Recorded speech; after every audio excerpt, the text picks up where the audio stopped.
out there connecting to the audio and the sticks of Arkansas, apparently. What's up, brother? Can you hear me? Yeah, Cool. Zoom's giving me some crap. Hold on. that it's a struggle relationship with Zoom sometimes, you know. Right? I've had my fair share of times where we would do lives and it would let us share to a group, but then it like all of a sudden stopped within Zoom itself. You can say like, share to Facebook. Like now they only let you share to like your timeline, or like you have to actually be like an owner of something. You can't actually be like an admin or anything like that. It was Ugh. weird. So a weird Zoom restriction with the API or something. So you have to do it directly with Facebook now. Let's see. What's up, Tony? How you doing, man? Doing great, bro. Long time no see. How have you been? Good, good, man. I think last time or the first Yeah. time I saw you was in New Orleans, 2017. Probably, man. Probably. Been a while. Yeah, I heard you're out of the industry, huh? I am. Well, I say that. I'm still like wholesaling. So I'm working with some nonprofits now and I'm buying up just random different things that they're able to get. They're not Okay, supposed to nice. sell, but they sell them to me. And then I got buyers in California, all over. So I'll just ship and then they'll ship to South America or whatever. So Nice, I'm still nice, working a nice. little bit on that, but more wholesale and a lot less work. 100%. No employees, I used to Yeah, have yeah. 25. Now I don't. I Yeah, don't. retail is a handful. That's it, man. Yep, yep, yep. How you doing, Mr. Josh Moulton? Good. Talking shit about me? Always. How many stores do you have now, or how many like are in your franchise now, Tony? Seven franchised and seven owned by us. We're working on the eighth one. So I'm shrinking down to maybe like four of what I own. It's employees, man. I'm Yeah. literally I got two employees that are leaving this week. Um, from people that I've trained almost a year, and they're leaving you like right before Black Friday and Christmas. So I went there yesterday, started talking to every single one, gave him a raise, gave him a commission, gave him even a goal to reach, and I'll give you $1,000 extra bonus. What else that I can do for people that don't want to work? You know what I mean? Like you're paying them 12, $1,300 a week, and I'm giving them a commission which they can make up to $2,000, and I'm throwing $1,000 commission bonus a month, so they can make $7,000 or $8,000 if they really want to work. But Yeah. That's tough, man. they'd rather sit there and cry about making $4,000, but they can make seven if they want to. I feel like that just goes with anything, you can Yeah. do about anything if you just put the work in. Nobody wants to put the work in. They just want to hand it to Man, with 2010, I took over a store that them. was doing 175 devices a month. It was a metro store. The guy gave me commission because he said your commission is going to equal between 800 to $1,500 a month. So I was happy with that. My commission ended up being $7,500 a month. And I was 22 years old. So Nice. he comes in and he goes, "How could you sell 1,000 phones a month?" I said, "Hey man, if to make money, you gotta push sales." So from $800, I ended up making $7,500 a month just by sales. Because commission relies on how aggressive you are, and these guys want to make money without putting in work, man. Right. Sad. We'll give it a little. Jason Dame's here, Boo's here. What's good, man? What's up, y'all? Uh, Chilling, chilling. those hiding.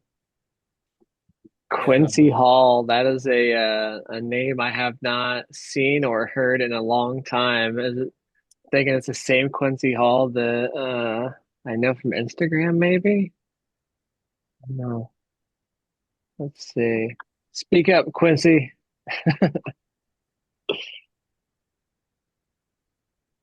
What's up? What's up? Is that you who I'm thinking of?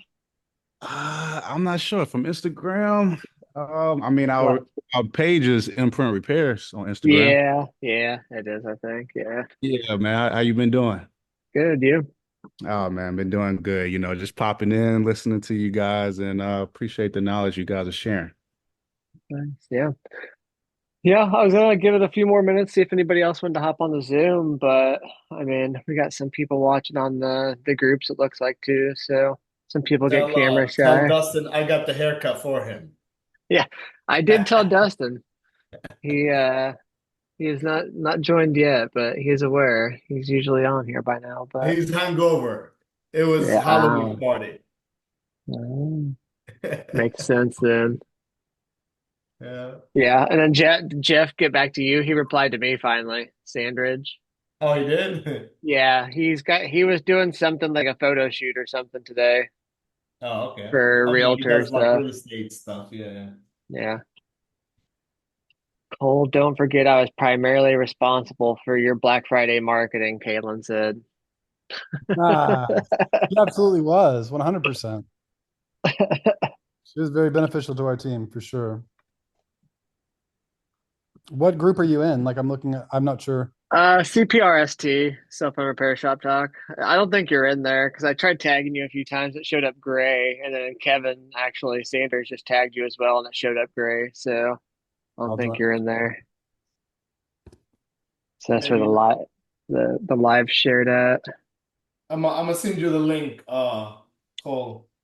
Maybe you could try to join if you're not there. Okay. Yeah. Unless if you can't find it using the link, then you've been blocked. I Ah, think you I must possibly be was one of blocked the admins talking. back in the day. Yeah. You probably were blocked talking about Cameron Jones, I think. Oh man, Cameron. Remember that dude? I don't even. There's so many more people now that I dislike more than that guy. Like, I feel like probably one of them is probably got to be Casey. uh, Punch that guy in the throat. Oh, how you been, brother? Good to see you, man. That beard is looking better and better. I Thank love it. you. I've been Clipping well, houses lately? no, I'm still working on that one. I got busy with other things. It's just been sitting, but my son decided he wanted to move in there. So Oh wow. he's been helping me work on it. So we got How's- probably another month left to finish it up. But I've had to do everything from the plumbing to the roof, Oh uh, wow. electrical. Every bit of the house has been redone. Wow, nice work, dude. So it's just been it's my Sunday project. Charge your son double rent. That's what I would do. well, I try to shit. have myself in a group, but anyway, yeah. Go ahead, Josh. Yeah, I was gonna say, I mean, we can get started, I guess, talking about it. I mean, you and Tony are both people who do, have done retail. Bo's been in retail just as long. I think Jason's probably been around, but obviously, Jeff Sandridge, I think, learned from you from the way he's doing it. But the Black Friday stuff, you were always posting your videos in the groups of like the line outside your store. You just showed me the picture yesterday or whatever, or the video of people just in your showroom just waiting and stuff. And just interested to hear some like a little bit backstory behind like, what you did to do that, to get people, excited about it. How did you, come up with the plan to begin with, and so forth. Well, for me, it was always something that we started planning probably mid-October is kind of when we started working on our digital assets and kind of sourcing devices, that kind of thing. Working closely with device suppliers. One of our best years, I was able to get a whole bunch of iPad Mini 2s. I think I got 120 of them. And we sold them for like maybe 20 more than what we got, $20 more than what we paid for them. But we were able to upsell screen protectors and cases and those kinds of things. And so doorbusters were always kind of crucial. I'm trying to see if I can share my screen. I don't use Zoom much, so hold on. Meeting. Share. Yeah, you should be able to. Yeah. Let's see. All right, so sorry, just a second. I went ahead and downloaded some of my old stuff. I don't necessarily have all of my graphics anymore. We've deleted a lot of the stuff off Google Drive, and really, I don't even talk to some of my partners anymore. Um, It says I have to quit and reopen Zoom. So I'm going to hop off and hop back on so I can share my screen. Be Sounds right back. good. Gotta love the Mac settings to Make any privacy or security changes? Yeah, I deal with that every day with our users. Like the one thing that I think triggers me the most about it. Oh, you want to do this? You gotta quit. No, I need to do it now. I don't want to quit and reopen.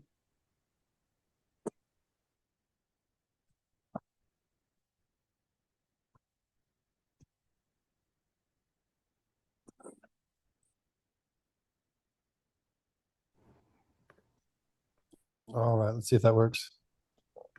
So now,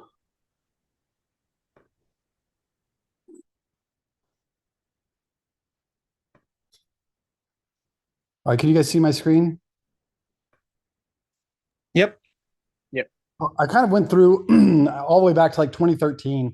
And so all of these are going to be out of order, and I apologize, but these are just kind of some of the deals we did. And so it was really important to me that we kind of hit all aspects of our business. So if someone was coming in for repair, I wanted to make sure and have something for them. If they were coming in to buy a device or buy a console, or if they were coming in to peruse or get a repair, I also wanted to make sure and let them know that we were doing a special today, or Friday, Saturday, and Monday, for Small Business Saturday and Cyber Monday. But a lot of these devices, like the ZTE Blade Max, I think I had probably 60 or 70 bucks in them. We were retailing them at probably 175. So, it wasn't necessarily a killer deal for, a crappy phone, but at the end of the day, it was something. And so I wanted to make sure that I had something for everyone. And we started really pushing and paying for ads probably 7 to 10 days prior to Black Friday. But as far as our group and our newsletters and things like that, we started probably 3 or 4 weeks in advance. And we probably wouldn't drop everything all at once. We had other deals. Let's see.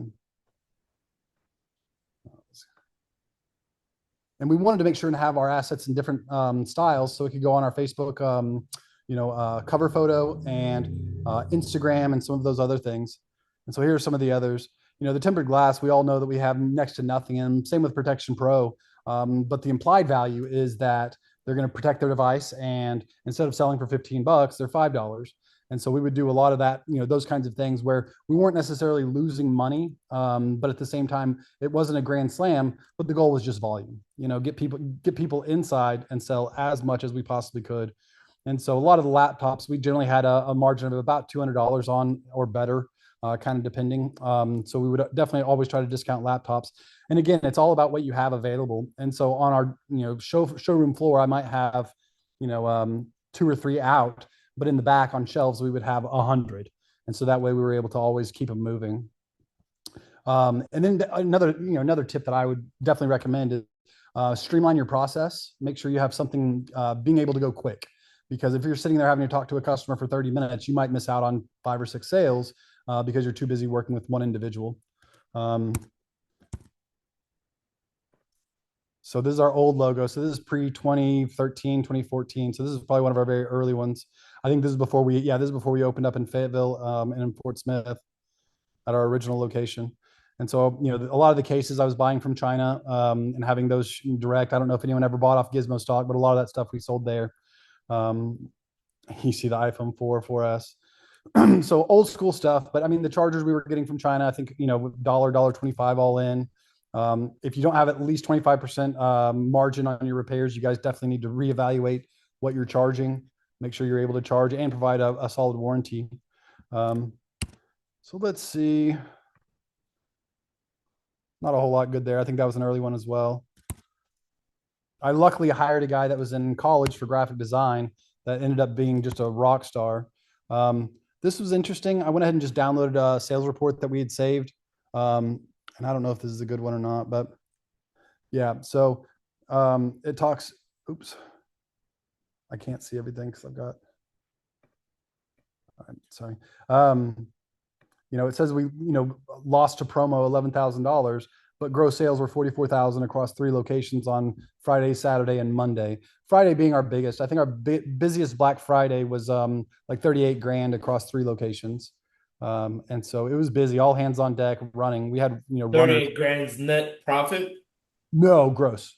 Net probably, I think it says down here. Hold on. 15. On 38, I would imagine it's probably closer to 12 or 13. You know what I mean? That's for 3 locations. Yes, and really our Fort Smith, Arkansas location was number one. That was always our busiest. That was kind of our flagship. Our Fayetteville, Arkansas store, where the university is, we normally had about 5 people employed on Black Friday, and then our Bentonville store, which Walmart headquarters and Tyson and JB Hunt, we normally had 3 or 4 employees working there. And so you can kind of go through and see kind of some of the different devices that we sold or digitizer replacement. I think this is data from Repair Shopper. I think I still have some of my Repair Q stuff as well, but that was early on, and I don't think we were as interested in diving into the specifics. But $25 off repairs, you see this line, we sold 113 repairs that, over this 3-day period. And so that 2,500 or $25 off repairs may have cost us 28, 25, but at the end of the day, we made, significant, money on getting those repairs done. What was your average profit on a repair? Are you, well, because you got two types of people. You got people that are not settling for less than $100 profit, and you got the guys who says, 50, 75, 45 to 75, I would say. Where were you on profit per device? Repair. So I sold the company in 2020, and so it's kind of vague, but I always made it a point to try to at least double what the part cost was. And the rationale is if that part fails and I've got to replace it again, I'll cover the labor, but I want to make sure that I'm not losing my tail on a Samsung screen that costs $250, And so we may not have seen near as many of those repairs, and really parts now I imagine are better than what they were at the time, but we kept going through bad batches of just random iPhone 5 or iPhone, 6, 7, X, whatever it was. We run across random batches of bad parts. So that was always a nightmare too. But then we kind of switched up from, and just really went with the majors between Mobile Centrics and, I'm drawing a blank. What's the other one? Android Gadgets. Thank you. Gosh, I feel like a jerk not knowing that. Man, I hope Shay's not watching. I know, right? But, we sold a ton of Protection Pro, and that was another, great deal that we were able to offer, front and backs for different devices, that kind of thing. This is 2018. So we did 50% off iPhone battery replacement. We sold 11 of those. And so it really just kind of depends. Sold 123 chargers for the 8-pin. And we all know that it says average cost is $4. And this is from 2018, so I don't have the actual data. Average net. So it says we lost money on those. I would be willing to bet that's an outlier. There's something incorrect there. But again, I don't have that data anymore. I just have these spreadsheets I was able to pull from Drive. And so really for aesthetically, it was very important that we always had something that looked really nice, that caught people's eyes, that we were able to run ads. And like I said, we did it in all sorts of different shapes, sizes, whether it be Instagram, whether it be Facebook, whether it be whatever. And I think there's a lot of websites now that tell you the exact pixels, and you can upload a photo and then kind of crop it how you need to, kind of depending. So that's really what we did. That was really the most important thing for us, is making sure that we were able to have inventory available right then to get in people's hands. So that's kind of the long and the short of it. Whenever you were choosing, like, I guess, devices, or were you just kind of looking like for something a certain dollar amount, that you went like on those iPad minis, for example, like, was there anything that led you to like choose certain things over another, just because you thought it would sell well, or was already existing good seller in the stores? A lot of it had to do with what my suppliers had available at the time. I had lines of credit with several different suppliers. In fact, Kaylin actually hooked me up with one of her real good suppliers that sold a ton on Amazon, but didn't have any retail locations. And so his name was Andy, and he was able to help, give me a $50,000 line of credit. Tiger. And that was fantastic. Yeah. What's that? Tiger. Yeah, exactly. Yeah. And they did great work. And so that was really nice. I had some guys in Dallas that I worked with that were really good about getting me devices. In fact, one time we went through, I guess, 300 Kindle e-readers, and we had $15 a piece in them. They were refurb, but we were selling them for like $30, in our store on Black Friday.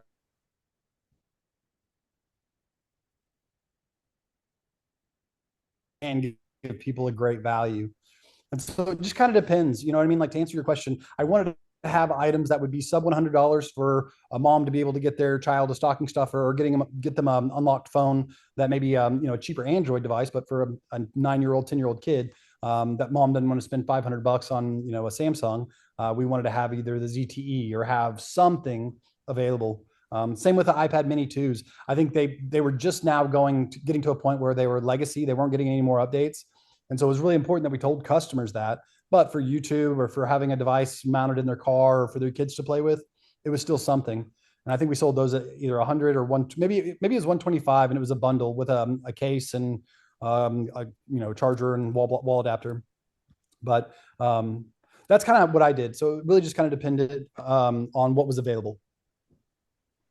Got it. You said you were posting on like social media and stuff. Did you guys do like a lot of, Jason, for example, a lot of other guys do like your carrier store stuff? Did you go to like, schools or universities near you or any other like in-person style like flyers or anything for it? Yeah, so every Friday I made it a point to either take donuts or pizzas to all the AT&T, Verizon, Sprint, T-Mobiles, any of those types of stores. I'd hit up some of the Metro PCS and some of the T-Mobile, but that they weren't real big in our area at the time. And so every Friday I would go in. They all love me. I'd walk in with, depending on the store. If it was a corporate store, they might get 3 dozen assorted donuts. I'm all in at $15, but I'm able to hand them a stack of cards, and they became my foot soldiers. So they're passing out, and on the back of every card I had $5 off a repair. So if someone came in and said, "Hey, I need to get my screen repaired," AT&T says, "Sorry, we don't do that. Go to these guys." And so we also gave AT&T employees a discount. We tried to do commission with AT&T or Verizon employees, but keeping up with it was just a nightmare. There was just not a good way of doing it. And so for us, it just didn't make a lot of sense. So instead, I just bribed them with donuts and pizza. But as far as campus or malls, like we tried a couple different events where we'd have booths and that kind of thing, but we didn't do repairs on site. We never really sold a lot of cables. A lot of the artsy fartsy events didn't necessarily cater well to what we did. And so it wasn't great, at least in Fort Smith. I mean, our population's 85,000, 90,000, something like that. And so maybe in a bigger area, bigger metro, there might be more electronics based events, but we just don't have many around here. I think your stores were pre-financing days too, weren't they? I don't think really Yeah, for sure. financing was popular. Yeah, we kind of hopped on the bandwagon there towards the end. I don't know. We never had a ton of success with it. I don't even remember who we used. I think there was 2 or 3 different ones that we used. Seemed like Progressive, maybe. Yep, yep, I they're think still around. there was a PayJoy, Progressive, and PayJoy was like the leasing program. It was similar to PayVantage at the moment. Progressive, and there was Snap, and there was I feel like PageWord. a bunch of other ones that ran out of business, unfortunately. Yeah. America's Yeah, First is an older due to one too, due to isn't the it? cell phone industry, they ran out of business. Yeah. Yeah, but Here you Black go, Friday was, Justina's here. it's low hanging fruit. On Black Friday, people know that they have a plan to spend money, and so that was always important to me. Is how could I capture that money? And so we opened early. Our normal hours were 10 to 6, but on Friday especially, we opened at 8 a.m. We always had like snacks and stuff for our guests because there was always a wait. So we'd have bottles of water and cookies or donuts or something available there up front, and then have at least 4 registers going with runners back and forth. We had walkie-talkie systems. So if anybody needed a device pulled, they could go ahead and start ringing the customer up and say, "Hey, I need, this X number of device, whatever the device was, or whatever the customer's name was." And then a runner would grab the device, take it to till number 3 and drop it off with, Billy Bob or whoever. And that person was able to make their sale, make it happen, and take care of the next person. And so it's all about, the churn, getting people in, taking their money, making sure they have an enjoyable experience, asking for that review, making sure they tell people about your sales and what you have available. And that way they become your foot soldiers. They're the ones that are now advertising for you for free. It doesn't cost you anything because they have a perceived value. They got a good deal.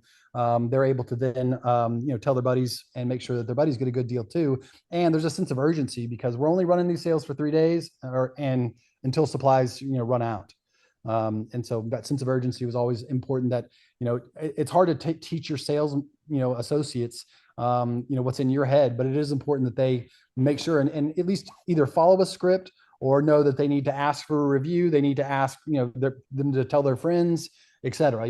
Make sure they know the warranty policy, that kind of stuff. And we printed some of that stuff on our receipts as well, just warranty policy and exchange and those kinds of things. So that was always important to us. I don't miss Black Friday though. Man, I feel bad for all of you guys. It's the best. It's the best time of the year. That's right, man. Jason, how many stores you got? I only have one. So you stay pretty busy? We're pretty busy, yeah. Yeah. I'd like to share my one Black Friday store, especially before Tony goes, because I'm sure he has No, no, tons of go ahead. success No, no. stories. I talk a lot and I'm here every time. So go ahead. I'm The actually challenge is getting Tony to stop talking. That's the challenge. there you go. So don't let me. There you go. You mute that shit too quick. Um, I don't. I'm actually learning. Like as I always talk to you, Jason. I know, but I always like to hear other experiences. That's why I ask Cole a few questions because it's different in every area. The numbers he's talking about is totally different from my area. The profit margin, the way he operates. Tony, this is what we're talking about. Jason said he wanted to go before you, and now you're on a rant. No, it's fine. It's fine. No, go ahead. Go ahead. I want to. I'm gonna kick your ass, Dustin. Go ahead, Jason. Yeah, so I mean we've had in my opinion one like killer Black Friday, and it was several years ago, and I've tried to duplicate it ever since. And even the past couple of years, we just like didn't really run too many Black Friday ads because we found value in just like closing, having the employees spend more time with family, and they valued that also. But we had one like really, really killer one. I was in a 100 square foot shop in the corner of a barber shop. We didn't have a stock room. We didn't even have our own bathroom. And we had barely enough room to take apart like 3 phones on a table. Um, but I had just come out of retail. So I worked at Best Buy for 10 years. Black Friday was like Christmas Day, obviously. And it was like, I loved it. I loved coming in at 5:30 in the morning. I would like hype up the crowd standing outside with their tents and their camping chairs. I'd be running up and down the lines, like just talking to everybody. So I love the chaos. Like we always say it's like organized chaos, right? As Cole was saying, like as long as you have a plan and you're prepared for kind of like the rush of craziness that could happen from all your hard work of advertising, all that stuff. As long as you have a plan to execute, then you're good to go. And so yeah, I'd just come out of retail, so I was very familiar with like what it took to get people to come into the store, and that people needed to see killer deals, killer prices, and it had to be something that they like. This is the one thing that's going to make them pull the trigger to finally come in if they were thinking about something or if they were on the fence. So we were doing this was like iPhone 6, 7, and 8 Prime days, and we were doing iPhone 6s for $20. We were doing 7s for 25, and we were doing 8s for like maybe 30 or $40. That was the total price for the repair. So we had a one-page flyer, and it showed the normal price of the repair crossed out, and it showed what we were charging for $20, iPhone 6, 6 Plus, all the way down to I think we were up to iPhone 10 at that point. Um, and yeah, we were making maybe $3 on some of these repairs, and we were using aftermarket parts to advertise. So when they came in, we would quickly explain the difference between like aftermarket and premium, try to upgrade them to a premium, which would give us like an extra $10 in profit margin there. Bundle deals are always great for Black Friday. So, we'd sell screen protectors and cases.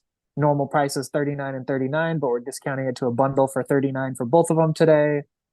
We'd be doing half off screen protectors, which at the time we were doing for 20. So we do for 10, which we normally did for all screen repairs anyway. But because it's Black Friday, people thought it was a killer deal as well.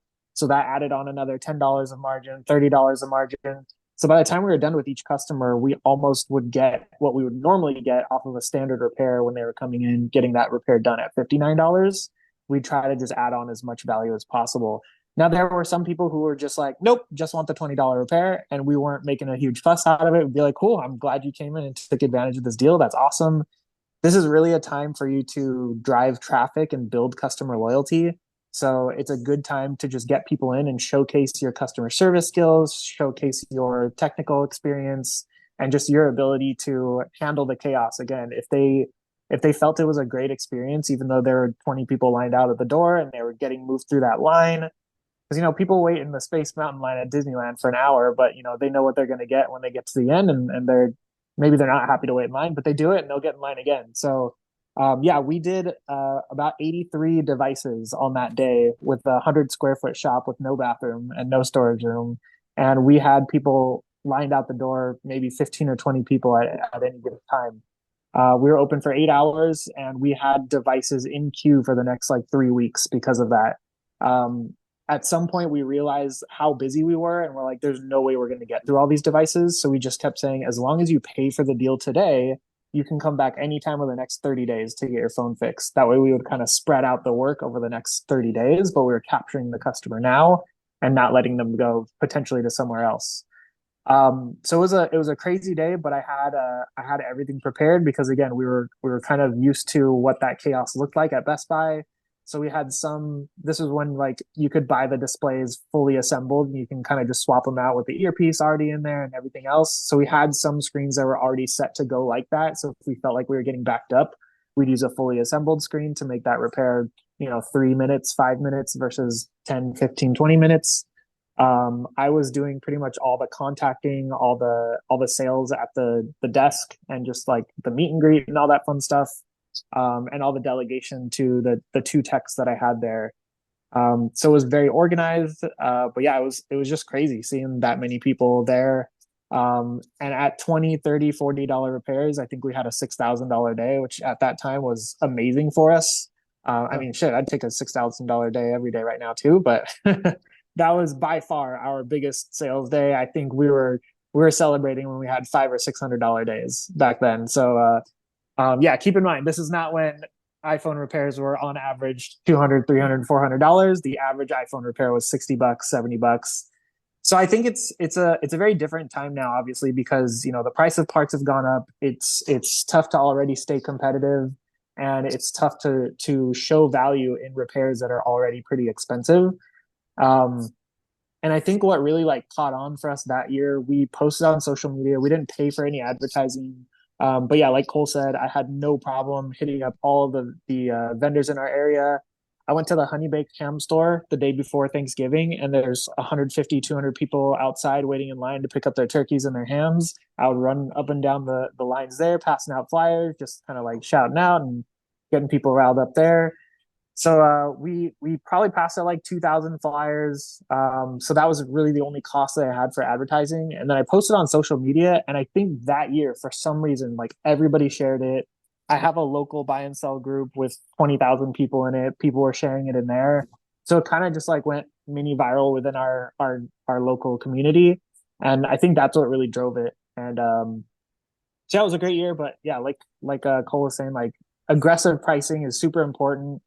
I got I got criticized by a ton of people that year, saying like, "Dude, why are you giving prices away? Why are you giving repairs away at these prices? Like, are you making any money?" I'm like, we actually made more money today than probably within the last 2 weeks, and we had a ton of customers give us good reviews. We had a ton of customers saying, "Hey, you guys fix laptops and this and that also?" Yeah, we do. So we were slammed for like the next 3 or 4 months from that day. Part of Um, it for me is also just the return customer. And once you get that exactly. loyalty, they're going to come back to you. They may say, well, the shop down the street is going to do it for $20 cheaper. And we would always just say, well, we'll try them out. If you like them, great. If they have any problems or they can't get you fixed up, we'll fix what they can't fix. And we do that all the time. We know, and you throw a little jab, but at the same time, you're not talking crap about your competitors and those kinds of things. In the beginning, we had some really, head to head knockdown dragouts with our competition, and then just got to a point where we were able to work together with them. And The way so, you worded that was very smooth too. So like, I well, like that.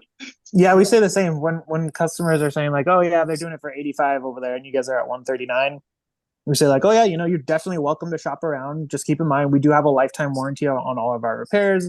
We've really tried to get the best quality parts to make sure that your repair lasts for the life of your device, and if you do have any problems, you can just bring it back."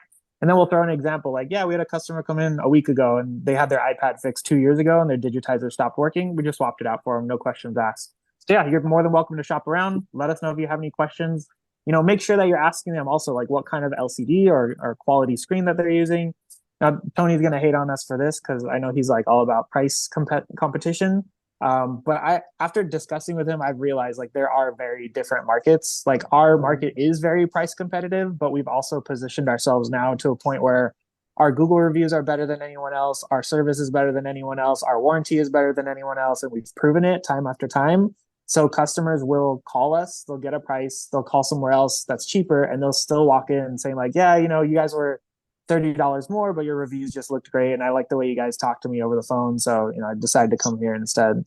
100%. I heard that all the time when working at Geekmatics. It was you're a little bit more, but your reviews and the way you responded to your negative reviews is what brought us into the store. So I mean, yeah, I'm a firm believer of the price is the price, unfortunately. Like I can't price match my competitor because I know the type of work they do and it's not up to quality as mine. So Yeah, I mean, that being said, we definitely do work with customers on pricing when we can. But it's all about not giving that up immediately. Like we start high and then we work our way down to try to capture the customer. So if our iPhone 11 screens are at 139, which they are right now, and they call saying like, "Man, you guys are expensive. They're $85 down the street." Like, okay, yeah, I can definitely see why it's a little bit different. We'll give that value proposition that we just talked about, and if they're like, "Oh, okay, well, all right, thanks anyway." We'll knock it down like 20 bucks or 30 bucks just to see if we can still capture the customer. But if they're adamant on getting it at a super cheap price that we're just not happy with and we're busy, then we'll let them walk and potentially still come back. But if we're not busy, at this point we'll try to capture that customer as long as we think they're not going to be a headache. Because a lot of times when we lower our prices too much, those customers do end up being a headache, versus the people that are obviously happy to pay our full pricing. So let me ask you this: how do you determine which of your employees are able to drop prices? That was always something I had trouble with multiple locations. Is I had a manager buy back a Chromebook one time for $200. The Chromebook wasn't worth 125 brand new, and my signature was on the check. Of course, we lost our tail. I say lost our tail. We lost probably $100 on the sale or 75 or whatever to try to even break even. But it became a point where it just required so much of me. I was getting 70 to 100 phone calls a day from my staff saying, "Hey, what can we pay for this buyback? This is what Gazelle says. This is what eBay shows. This is what blah blah blah blah blah." Because we had a way to go through it, and I tell you, I don't miss that at all. That was a nightmare because I set up our company in such a way that it just revolved around my go ahead. And so if you're willing to drop prices at some point, if you're sick and you're not available to answer your phone, and your employee says, "Yeah, well, we can match that price," but your competitor's using a lower quality screen that's cheaper and obviously shoddy repairs, at what point do you say, "Okay, well, I need to be the one to make that decision," or the most we're willing to do is 10% off, or how do you do that? Now, that's kind of an open-ended question. There's no right or wrong. I could never figure it out right. Yeah, so there's definitely 2 points to that question. There's the buyback aspect and then the sales aspect. With buyback, we are still kind of working on an SOP and a formula to make it more autonomous so that I'm not involved. But typically they do. Um, we kind of just price everything at C grade and as if it were blacklisted. So that way, if there are any mistakes, then we're getting it at a killing no matter what. And that way, if the customer rejects it, we just tell them like, "Hey, just to let you know, this is a trade-in value. So you can definitely go sell it on the market by yourself and probably get way more. But if you want to just, have an easy transaction, this is what we can offer you right now." And we'll miss a lot because of that. But if we capture the buyback at that price, then it's a win-win no matter what, whether we're stripping it for parts or selling it as is, then it's okay. And the same kind of goes for pricing when we're pricing repairs. We have a formula for pricing all of our repairs, and it's usually part plus 15% plus the overnight fee, plus our labor fee. So they calculate that each time. So I just let them know, as long as we're not going below 50, maybe $30, and it's an easy repair, then go ahead and do what you got to do to capture the sale. But they know that we're starting at this. Let's try to build the value over the phone first by educating them like, yeah, we're using better parts potentially. We do the same thing. We don't knock down our competitors because we were very competitive at first. Now we're a B2B servicer for all of our competitors. So we try to keep a great relationship with all of our competitors. But yeah, we'll start the price as is.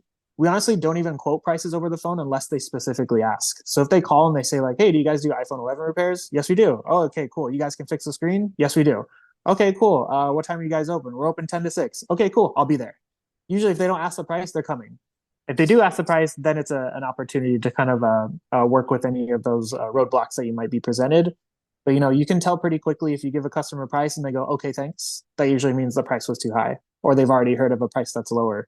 So that's the point where we start asking open-ended questions like, "Oh, okay, cool. Are you just calling around to like shop for pricing right now?" "Yeah, yeah, I am. I just called like 3 other places and you guys are pretty high. I found it for $85. "Oh, okay, $85. Yeah, yeah, our screens are a little bit more expensive than some of our competitors because they are high quality. We offer a lifetime warranty. Would you be okay with, I can definitely do like maybe 20 bucks off to help you out. Would that help you out?" Yeah, I can do that." Or, they might still say like, "Oh, no, I was trying to get it for like $100. Okay, well, yeah, they'll look at the price of the part and see if it's, $30 and we're still charging $100. "Yeah, I think you do for $100 this time. Come on in." So they are empowered to make those decisions as long as they know the formula for pricing and all that. If we're capturing the sale, then it's better than potentially losing it. But yeah, if we're doing it for $10 over parts or $20 over parts, those are the times when you have to do stuff under warranty, and customer comes back a couple times. It always seems to be the case where you're like bending over backwards for the customer. So definitely have some kind of cutoff. And as long as they know that formula and you've empowered them to be able to utilize that formula, then it's good to go for the most part. And also on the side of like, how do you determine who can make the decision on like a buyback, for instance? What we did was it was kind of like a dollar amount, right? So, and it also had to be a technician who kind of knew the value of stuff. So like you said, they're calling you, Cole, and they're saying, hey, look, eBay says this, Zelle says that, da da da. If they're looking at that information and then they see what repairs are needed and they're looking at the parts, I mean, the technician has all of the information to know what they should buy the computer at. If you tell them like, hey, we want to try to make at least $100 on the resale of it. So, if the computer is a $400 computer, it needs a $200 screen, anywhere from 50 to 100 is what I would offer. And then you kind of give them guidelines like that. And then if it's over a certain dollar amount, like over $500 or whatever, we just contact the manager and say, hey, look, this is the deal. This is what it is. And what do you think we should do? And 9 times out of 10, they would listen to, all the information and say, yeah, go ahead and purchase it. But it's still, over $500. It's like, that's a lot of money to spend without any kind of verification. But anything less than that, we just kind of went for it without any issues. I mean, no disrespect to the person that bought that Chromebook for 200, but it doesn't sound like they know the value of computers that well to be making offers on them. Yeah, he was a fresh manager, and he said he couldn't get a hold of me, and I was like, well, then you should have just told the customer to either come back or tell them we needed to evaluate it, and we'll call them with a quote here in an hour or two. There's always a way out. The sense of urgency oftentimes will crush your employee because they can't think as fast as you, or it's not your money that they're spending the company's money. I'm sorry, it's not their money that they're spending, it's the company's money. And so it's always easy for them to vote with the company's money as opposed to their dollar. Well, there should never be a sense of urgency, in my opinion, when buying a device, especially with a computer. You have to take that in and run a complete diagnostics on it. I mean, hard drive tests, software. I mean, that software doesn't matter, but hard drive tests, etc., memory tests, all that takes like a day if you're running the full length test. So what we would do is just be like, yeah, drop it off, give us 24 to 48 hours. We'll give you a call back with a quote. So that takes a sense of urgency right out of it, and also stops the tech from trying to overthink something. It gives them a bunch of time to kind of get an idea of what we should pay for it. Yeah, we typically do the same. We check devices in for buyback, and if the customer's like in a huge rush, then we'll just shoot them an offer that's like dirt cheap, where if it does end up getting iCloud locked or something like that, we're still going to make our money back. But we usually tell the customer that it takes about an hour or two for us to check in iPhones or any kind of phones for us to analyze for buyback. That way, yeah, they have the freedom to chat with other employees to figure out the right pricing, to do the full diagnostics, to check things like Face ID and cameras and Zoom and all that stuff, and make sure everything's working. But I was going to add on to that, if you're doing buybacks in a volume where you're doing so many that you'll probably you're gonna have those mistakes every now and then where you get a device that's overvalued and things like that. But if you've at least implemented a process where it's swift and it's easy for employees to be able to price and purchase those devices, then you're probably getting deals more often than you're getting screwed over every now and then. So I'd say it all balances out. Yeah, that's exactly it. I would say you're definitely going to lose because, I'm not retail facing anymore, so I no longer buy devices. But when I kind of was in the store, it was to a point where, how did you guys even verify that it won't blacklist other than calling the carrier with the customer and making sure that the device is paid off? And if there's no balance, how do you guarantee that they're going to pay off the balance? My understanding is as soon as you put in, and it's been years, as soon as you put in like a Verizon SIM card that's yours, that it is no longer associated with their account. But again, it's been 4.5 years since I've even thought about it, so it may not be the way it is anymore. Well, yeah, I mean, it will activate now, but if there's still a balance on the account and they stop paying the balance, then that's going to get blacklisted. Right. Am I wrong with that, or?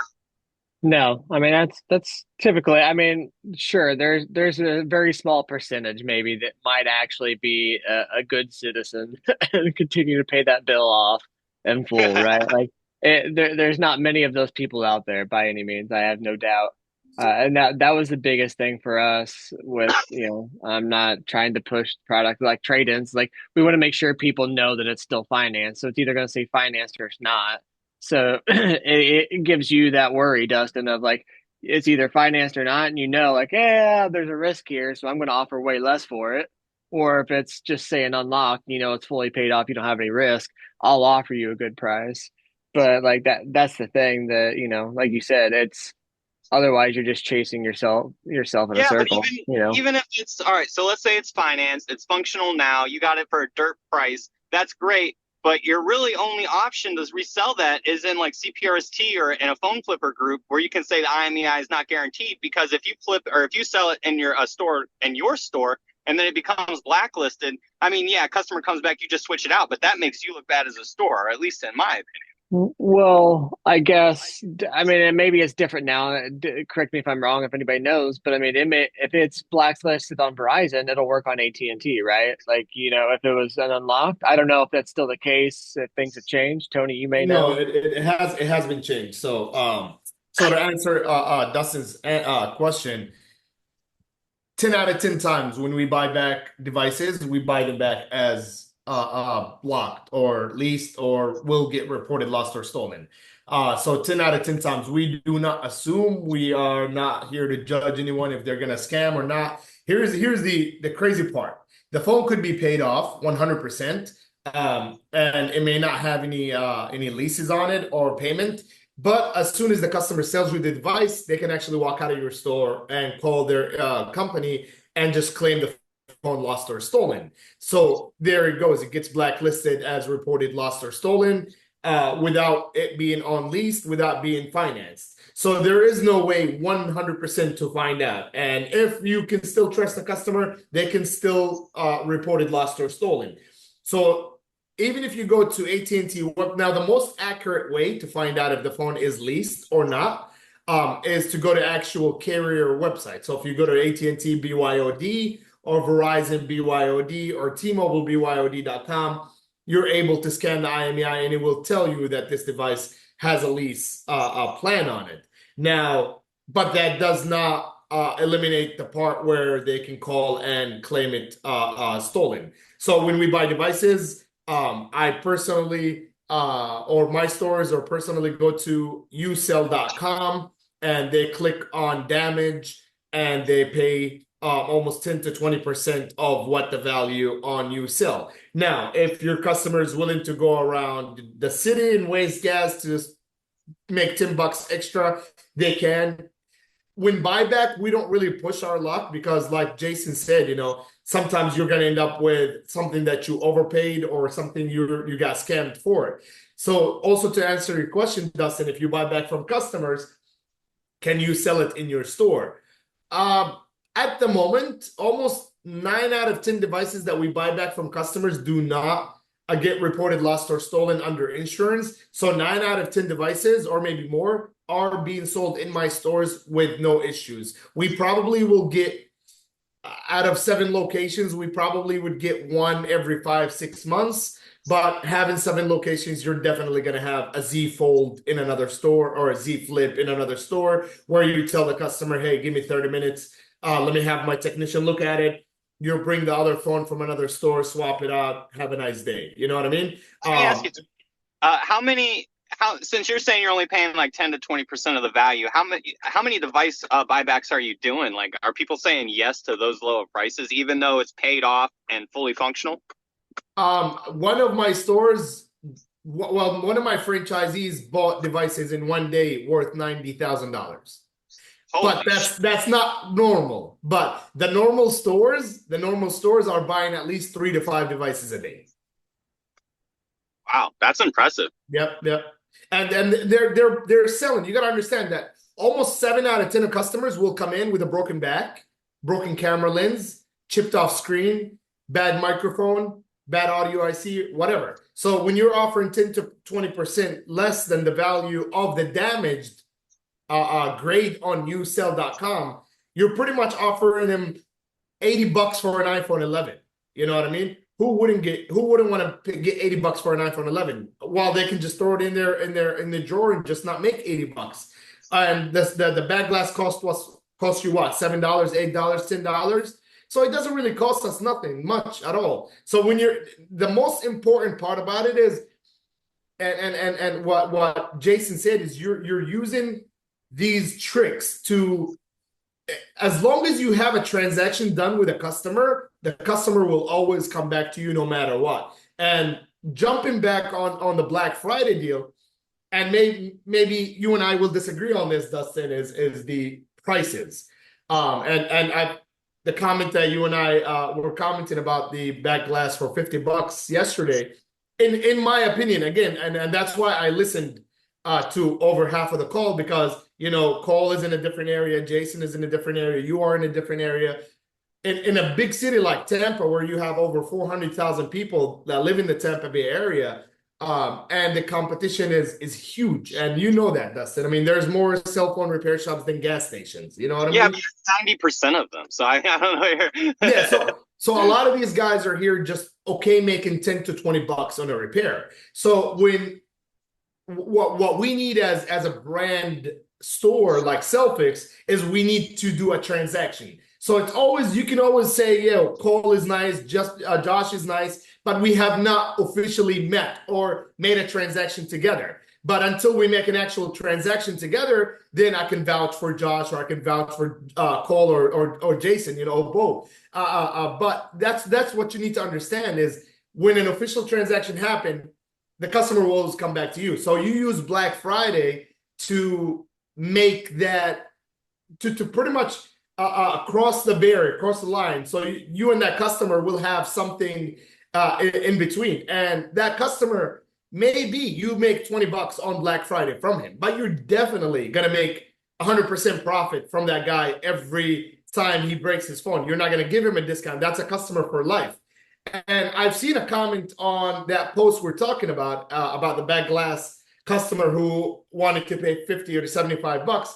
I can't recall his name, but somebody commented and said, I will send that customer to my competitor down the street. Why? You would say, so that means your lack of controlling your market is allowing a competitor to thrive and to make it right next to you. You know what I mean? That's in their book. In my book, I either settle for number one or nothing. So in that situation, I would agree. So for just the people that are listening, and the situation was somebody had done a back glass. The guy came back. I don't think he specified how long later, and he said he wanted it done for like $50 or something like that. And Tony said, just do the deal.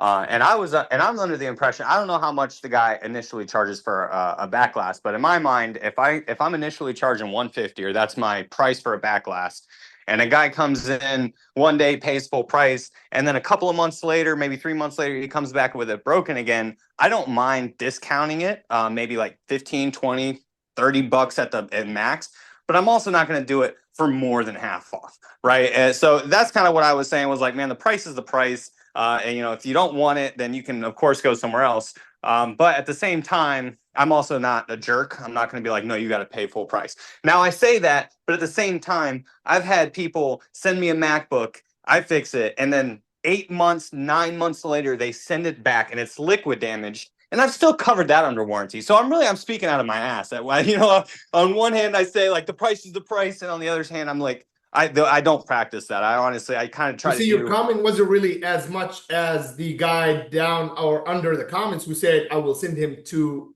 the competitor. That's what shocked me. The actual post itself wasn't a big deal. Your reply was normal. My reply was normal. But for someone who said, I'm not willing, how much is the back glass? I'm not really sure. What is it, $10? Yeah, I mean, it depends on the quality, but yeah, I would say somewhere around there. So the guy was saying 50 to $75. So let's just say if a guy wants to pay 50, he's definitely know that he's getting a shitty ass quality. So you're saying that $40 profit in 20 minutes, you would actually send him to your competitor. No. So yeah, 100%. I wouldn't send him to my competitor. I would just say, no, I can't do that, because you're looking at how much profit you're making. I'm looking at what's the market at in my area, like what's my actual price, and so I disagree with that. I don't think you should look at it as, oh, well, I'm going to make $40, so I'll do it. I think I think I'm looking at it like I'm discounting it $90, and that's a deep discount. I So think let me ask you a question. on If a the couple of job things, takes 20 minutes, and this is, we're talking about a random situation, not an everyday customer, or not your whole entire customer list. So in my point of view, I have a saying that we always say in the stores: never say no. So if you follow that plan and you never say no, that means you're not allowing your competitors to be successful, which that means you will never have any competitors. But when you are allowing customers walking out your door, that means you're allowing your competitors to be strong. And when you have competitors, you're eventually going to either run out of business or drop your prices. You know what I mean? So let me ask you, Tony. You said something interesting. So if I walk into your store and ask for I'm a new customer. You've never seen me before. Your normal price for an iPhone, whatever screen, is $150, and I come in and I say I want it done for 50. You're doing it. Two answers. If the part costs me $10, hell, fuck yeah. Answer number two. If I am at a $300 day versus a $4,000 day, then I'm gonna say, have a nice day. All right, let me ask you something else. When you go into Walmart or Best Buy and they got a price on a TV, do you go over there and be like, oh man, that's nice, I'll give you 500 versus 1,000 and expect to get it? I'll give you the perfect answer for that. We're not Walmart. Okay, and I would agree that I'm not Walmart either, but I mean, you're closer to Walmart than I am because you have so many stores all across Tampa. I mean, you're like the McDonald's, I'll say Chick-fil-A because McDonald's is like a cheaper food, but you're like the Chick-fil-A of phone repair. What made me dominate my city? Franchising, I would assume. I mean, No, I don't know. I'm not with you every day. I grew to 13 locations owned and operated by me. I personally grew to 13 locations owned and operated by me. After COVID hit, we realized that human beings are not the same. So we can't find, normal employees as we used to before COVID. So then we started selling existing locations from the 13 locations down to 7. So no, not the franchise. The plan was to own 50 myself, but we could not find the employees that we're looking for. So we decided to franchise to existing employees or some employees who worked for other cell phone repair shops. But no, the idea was we dominated the market because we wanted to be the cheapest, the fastest. And unfortunately, they don't really, and this is speaking about Tampa, in Cole's area and Jason's area and those areas, or Josh, it's different. You have customers who cares about quality. In Tampa, I would probably assume 90% based on my experience in the cell phone repair business in my city. 90% of the people don't care about it's an original part. They don't care if it's a AQ7 or AQ8 or whatever that is. So no, I do not have a display in my store showing my customers the quality of the screen. Hold on. I would say they don't care at first, but when they start having defect after defect, they are going to care. When they realize their screen breaks the first time that they drop it, they care. I mean, and I'm not trying to argue with you. I mean, I'm an hour outside of Tampa, and for 9 years, dude, it was Palm Harbor, so it was a richer area, but people absolutely cared about quality. Like, there was a shop down the street doing stuff for half of what we were doing, and they went out of business a year later. I mean, let me ask you a question. Let me ask you, and I asked Jason that question 2 weeks ago.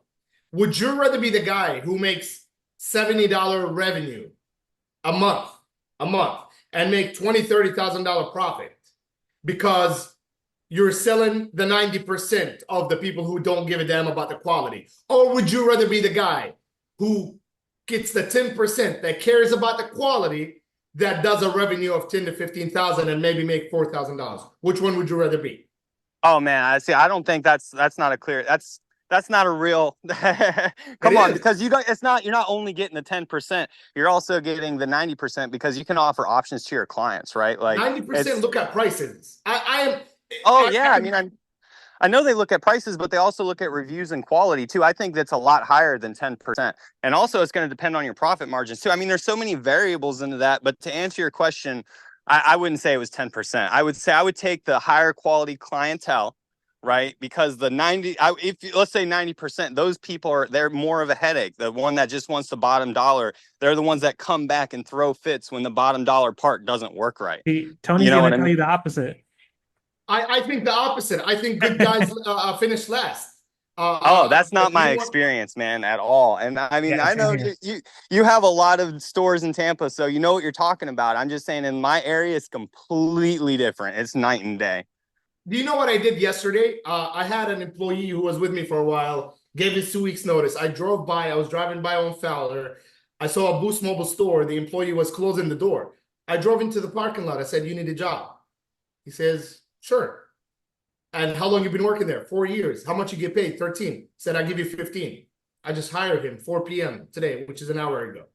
Now, is that an asshole move? Absolutely. But it's a dog eat dog world out there where I have a store that's about to shut down. And if I'm not going to, I did not go inside his store, but I saw the guy in the parking lot. So I did what I have to do to protect my business. So we are dealing with a crazy industry. 90% or 99% of our customers buy aftermarket parts. It could be a good quality aftermarket or it could be a shitty quality aftermarket. Overall, it is an aftermarket part. So we're not cheating the customers. We're telling them it is an aftermarket part. You're not going to get the same quality as it is. If they're asking me, I do need an original part. Yes, absolutely. I'll go to Mobile Centrics or Injured Gadgets and buy it for $350 for a 13 Pro Max. And they're going to pay $450 versus paying $200. If the customer Or $10 more than what the part costs, depending on if they negotiate with you, apparently. No, well, we charge $45 minimum labor, minimum. So 45 to 75, 45 to 100. We don't charge above that or less than that because I have a $45 diagnostic fee, which means if a customer brings in a iPhone 13 Pro Max and the screen, what is it, $130, for example, and we're charging $199, and if the phone has a board issue, we do refund the customer. We minus $45 labor. I do have a technician who gets paid $22, so somebody's covering that. So I think for the back glass question, going back to that one, I think it has a lot of variables too, because some people can knock out a back glass in 20 minutes.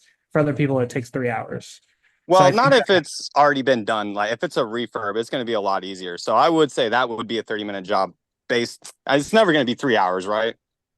I agree with you on a second phone, but maybe some people weren't taking that into consideration and just understanding it's also about opportunity costs, right? Like if you're busy, like Tony was saying, if your shop is busy and you already have 20 repairs in your queue with customers waiting, and this customer walks in and they want to get it done for 70% off of your normal price, yeah, you're probably going to let them walk because you got 3 other customers that have already checked up on their repairs today that were supposed to be done yesterday, and you don't want to check in this other customer. Or you can tell them the same thing you told earlier, Jason. Pay for the repair, pick it up tomorrow. You know what I mean? Yeah, you can definitely do that. It all depends. There's tons of variables. Yeah. But in my opinion, I just hate to. It's not that I hate to disappoint a customer. It's I hate for a customer to walk out of my store. Go somewhere else. Yeah. They're definitely going somewhere else. Definitely. So you have the choice to let your competition or competitor survive, or you let him run out of business. And my job is to run him out of business. Yeah, I think people just don't necessarily have those negotiating skills or the ability to kind of like advocate for a customer, and they're just thinking like it's either my price or the customer's price and there's nothing in between. But that is a good opportunity to potentially say like, oh, you've been here before and last time I charged you $179, happy to take $30 off. Exactly. There, some customers are just like they shoot for the stars, and if they get $30 off, they're happy that they got a discount because they weren't necessarily expecting a discount, but they're like, let me try my hand and see what happens. So if you even give them 25, $30 off, they'll be like, all right, cool, it's better than nothing. But you got to start there versus like, yeah, all right, I'll do it for $50. Or like, one of the also, I'm sorry to chime in, but perceived value. It's all about perceived value. So if last time you charged them $189 and you're willing to come off that even some, they see that you're at least willing to not necessarily bend over backwards or grab your ankles by any means, but at the same time you're still willing to work with them and let them know, hey, Yeah. we appreciate you coming back. Now, if it's the very first customer and the very first time they're in here griping at one of my employees about our prices, I'm sorry, man, our prices are set. This is the way they are. Because I can tell that that individual is probably going to be a pain in my ass for the life of that 100%. customer. He's the one that's going to get the defective screen. Right, exactly. Every time, man. Every time. Exactly. Or it breaks on his nightstand. You know what I mean? Yeah, Exactly. Or the phone's gonna start boot looping the second you start working on it. Right? Yeah. So ever since you fixed my screen, it's been restarting every 3 minutes. That has nothing to do with the liquid damage, right? Okay. But in one way, it's like Cole said, if a customer comes in and they appreciate that, I can guarantee you, if you're charging them 189 and you go down to 150, those are the same. And again, it depends on the customer. Probably going to end up buying a case and a tempered glass where they're actually going to spend the $189 because showing that they appreciate you, giving them a discount. You know what I mean? If you guys, going back to Black Friday, I listened to the part where, Cole and Jason and you guys about the Black Friday. Unfortunately, our Black Fridays are not like any other city or state. I was actually crunching numbers when you guys were talking. We were doing most of the stores, we were doing about 5,000, 4,000 in sales. But back in 2019, which was right before COVID, one store could hit $11,000 to $13,000 a day. So over the weekend, I think one of our biggest weekends and at that time, I think we had 5 or 6 locations. Over the weekend, we did about $62,000 for 6 locations. So average is about $7,000 or $8,000 a day for these locations. Now, I think at that time, 2 things we've done different. One is we did spend a lot of money on social media. I think we probably spent about $3,000 on Facebook marketing. Also, at that time, we had a different Facebook page per different location. So we were running $1,000 or $700 per location on Facebook. So that puts 7 locations out there: Selfix 1, Selfix 2, Selfix 3. And if you guys don't know where my stores are at, they're in Central Florida, and most of them are within, I would say, 20-mile radius. Almost 80-90% of them are within 20-mile radius. So when you put 7 or 10 locations at a 15-20 miles, you pretty much, you get messages like, stop fucking sponsoring, you know what I mean? Like you're spamming Facebook. But again, it got to everyone. But at that time, we were doing $11,000, $12,000, and $13,000 on Black Friday. Since 2020, and we went franchise, we created all under one Facebook page. We stopped spending much offers on much money on advertisement like we used to. So our sales did drop a lot, $3,000 to $4,000 to $5,000 on a Black Friday per location. We tried on 2020. We did try to burn prices down, such as, if I can remember, maybe iPhone XR used to be wholesale for like $280 wholesale price. So we put it at $289, but you must buy a case and a tempered glass. So we wanted the customer to come out of the store with a profit margin of about $30 to $40. That's what Best Buy would do too. Like, game consoles would be super cheap, but they were shrink wrapped with controllers and an extra video game. Sorry, we can't separate these bundles. These have to be sold. It didn't work. We did not get the rush that we wanted. We did sell in one day. I'll give you an example. I think I remember we sold in one store, we sold 20 XRs in one day. So we did get the sales, but we never got the line. Never got the line around the stores. Tried every single way to get it. But I think part of that is Tampa is huge. The traffic is massive. Within 5 miles, I have 2 stores, which customers can split between 2 stores versus one in the whole city. So we never got the line, unfortunately. But we do charge, and here's to Dustin, we are not the cheapest on repairs compared to competitors. What we did differently, I think, is we invested on the design of the store. You've seen some of my stores, Dustin. They look like a Verizon corporate centers, you know what I mean? So I don't say no to rent my rent per locations are between $3,000 to $6,500. So I have stores that I'm paying $6,500, but they are standalone buildings right next to a Starbucks. And I have $3,000 stores where they're on the corner of a shopping center. But I think we copied and pasted a look on every store to get the attention, and we've got it. So now our prices are not cheap, but we use marketing gigs where we change one word in the marketing tool, and that changes the whole entire concept of you selling. So for example, I am willing to sell an iPhone 11 glass repair for $49, but I am selling a iPhone 11 screen repair for $99.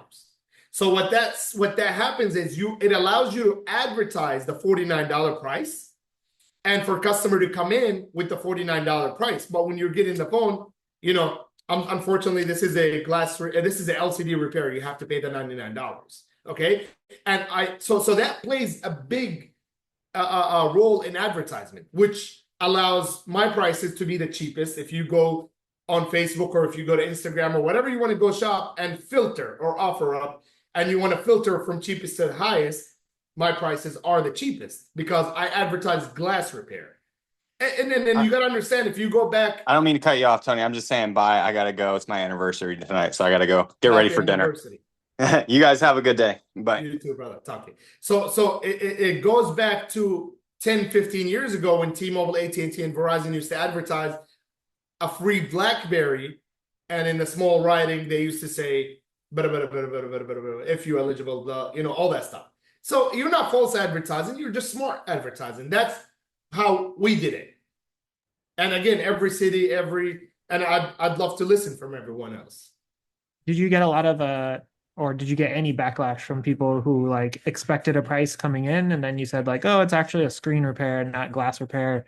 Because we see people who post those little screenshots in the groups all the time where they're like $25 for iPhone XR, and we're like, oh, they're probably advertising glass only. And yeah, I'm just wondering if you had customers that later complained or left bad reviews, potentially saying like bait and switch kind of thing. Very rare. I think the last time I really had to encounter or heard of my stores dealing with this, probably about 3 years ago. So like when a customer said, this is bullshit, blah blah blah, but it wasn't her fault. It was the employee's fault who did not explain it properly. And you guys were actually following through with that pricing if like the LCD was good, knowing that you're going to get some kickback on I resell the LCDs. We used to refurbish them, but now we resell them. We have a guy that comes to our warehouse where I collect. You've probably seen some of my posts about those trash bags. Tony has like trash bags. Yeah.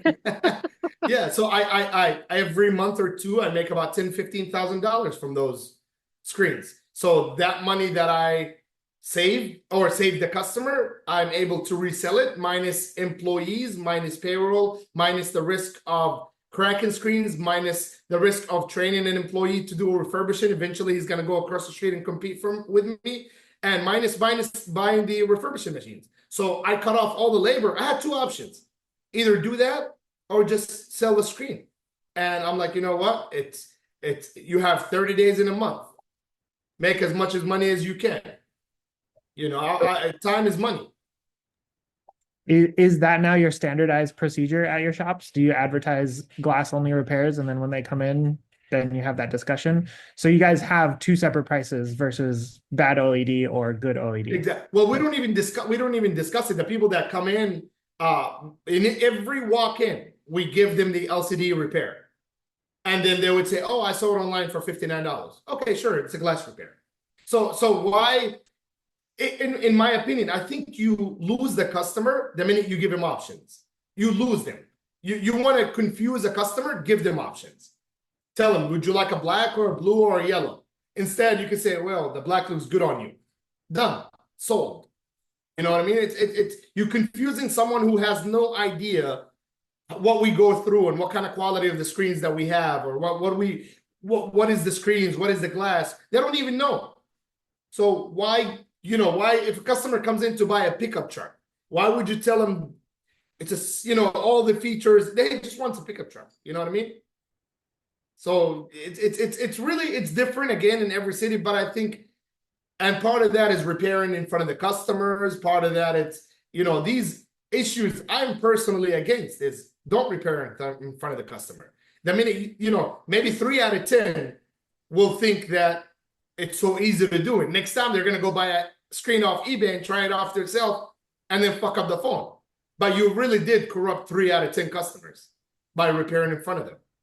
The whole repairing in front was always interesting to me. I personally am with you. I don't like it, and I think for me, thinking as a technician in this scenario is I don't want somebody watching over my shoulder, right? Like it's already nerve-wracking. You're already dealing with small screws. You're already dealing with, expensive equipment, right? Like screens aren't cheap anymore. We're not dealing with, 17, like if it's an iPhone 11, sure, you got a like $20 screen, but like if you're on a newer device, you're looking at a couple $100. You make the wrong move, right? It's like you're already nervous. You don't need somebody like Pressure.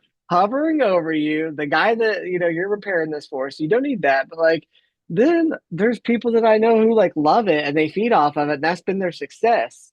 Uh, and I think it's changed probably recently because of his conversion. But Chad Johansson, for example, all of his stores repaired out in the open, had a fridge with beer in it. The customers could have a beer while they waited for their phone, but like they repaired out on the front.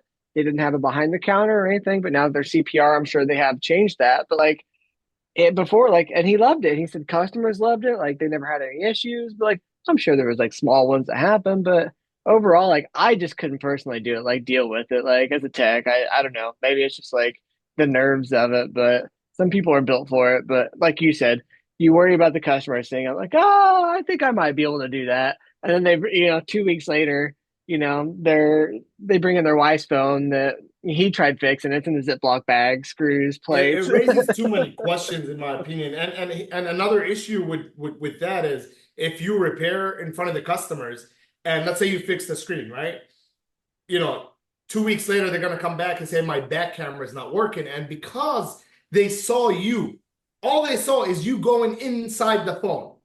They thought that you screwed it up, so they're gonna come back and say, "I saw you open it up. I saw you put in," but you're giving them too much information for them to start asking questions. That's on the smart side. What about the risk of a battery explosion? What about the risk of, you know what I mean? So why would you put yourself in a risk, something like this, where you can give exclusivity, show that you're doing some work?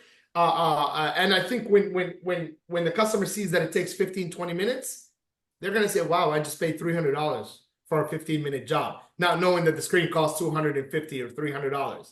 So that's where probably my I disagree with repairing in front of the customers. Yeah. But again, some stores are probably 500 square feet, 300 square feet. Every store is different. Some have offices, some have so it's different everywhere.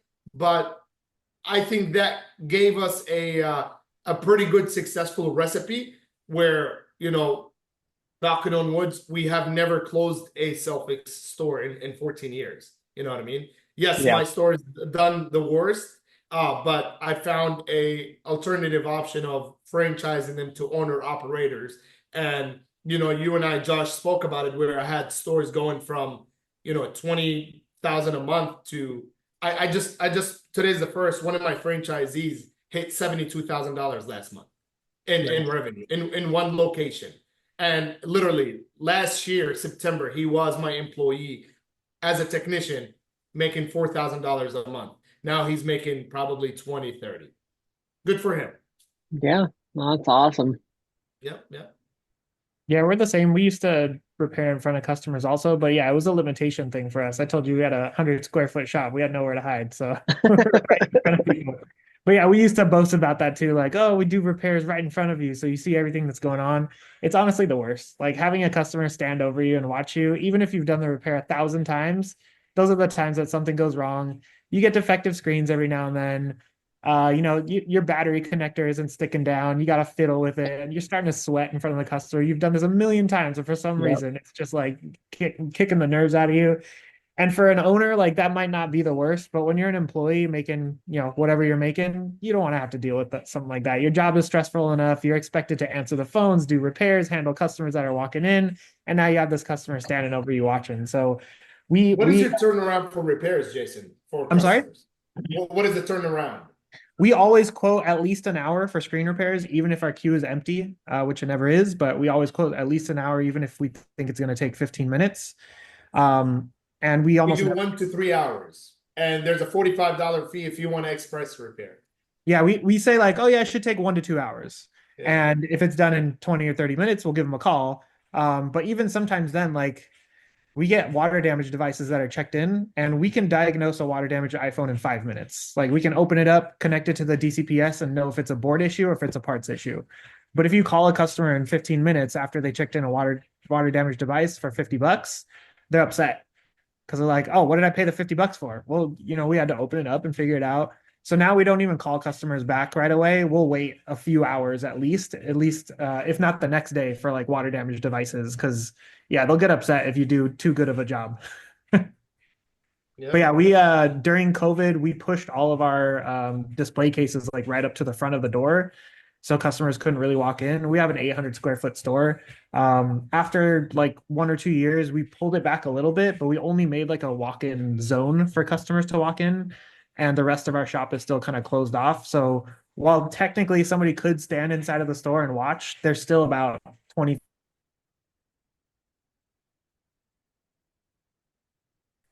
But as soon as we quote them and say like, yeah, this repaired probably is an hour or two, they walk out the door. They don't stand there for an hour or two. One of my busiest stores is 692 square feet.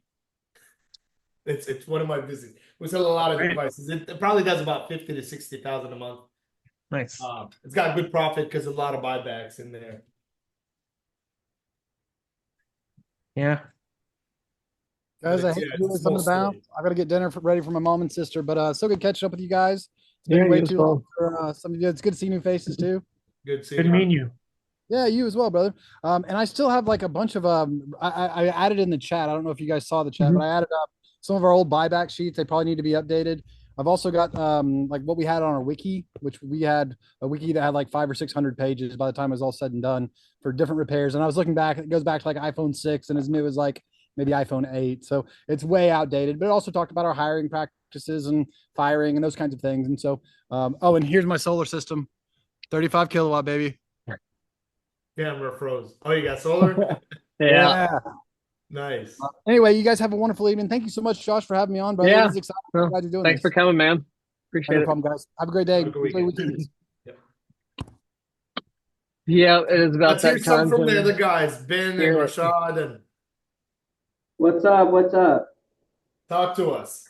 Yo, Tony, I wanted to ask you, when you price repairs, like your standard repairs, iPhone 11, iPhone 12, what are your margins on those? A, and B, what quality parts do you use? And I'm talking like pre-negotiation, what do you ask? What do you use?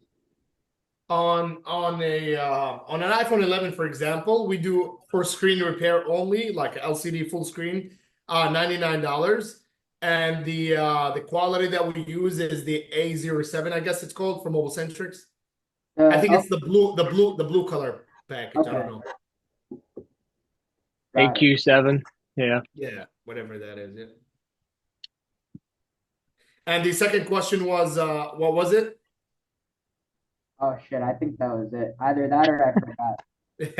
Yeah, you asked about the quality and the price margin. Yeah, so I answered both. Yeah, so an average of before negotiation, we'd like to make at least a $75 profit per repair.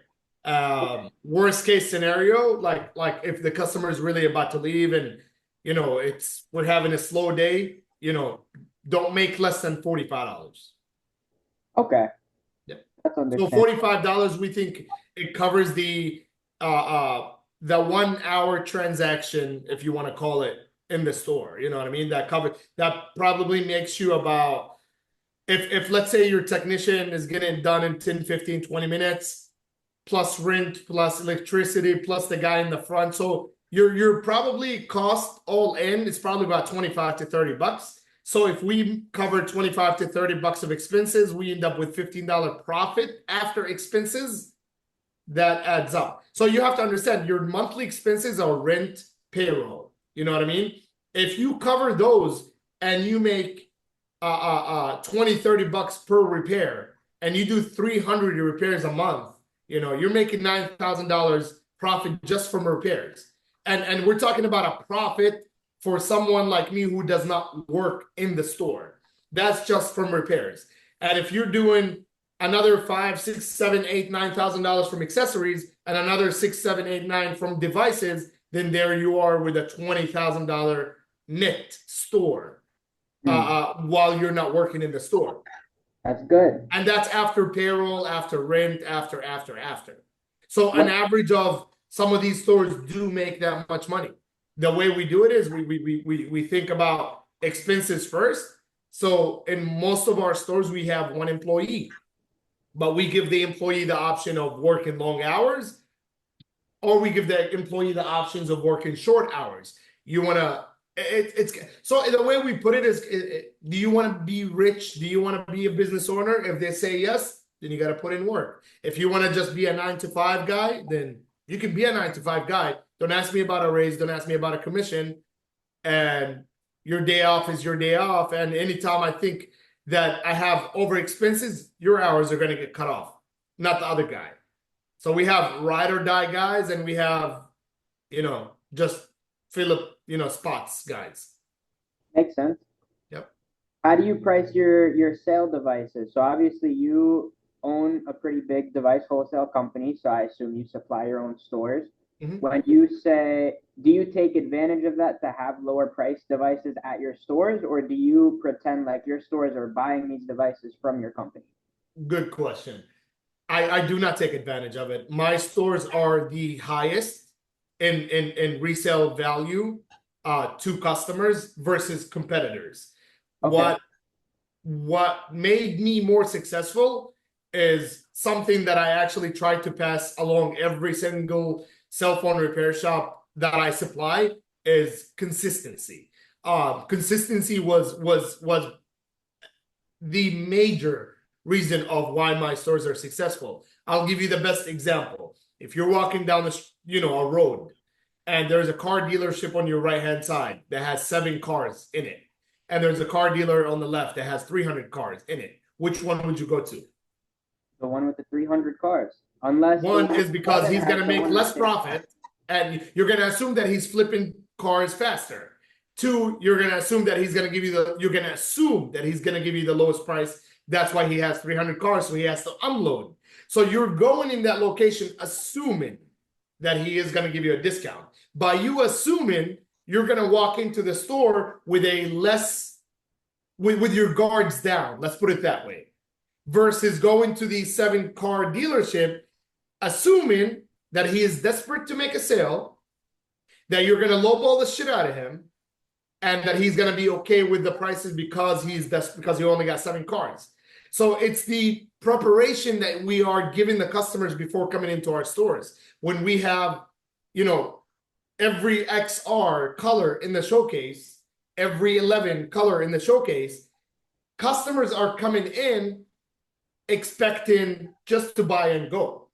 Honestly, like in 2015, that's when we started doing the fixtures, all copy and paste.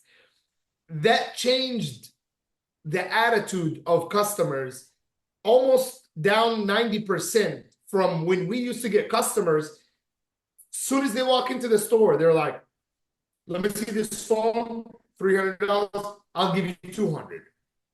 We used to get that. I'm not saying we didn't get that. We did.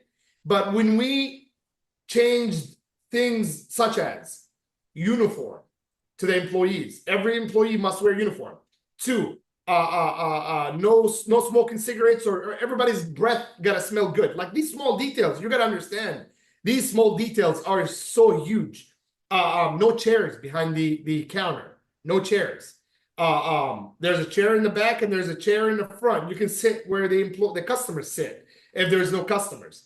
And so we changed those things, and that's on the employees' part. On our part, we changed the design of the store.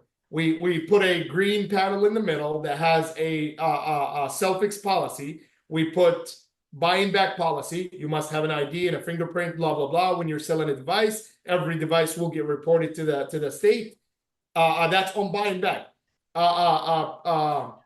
Selling devices.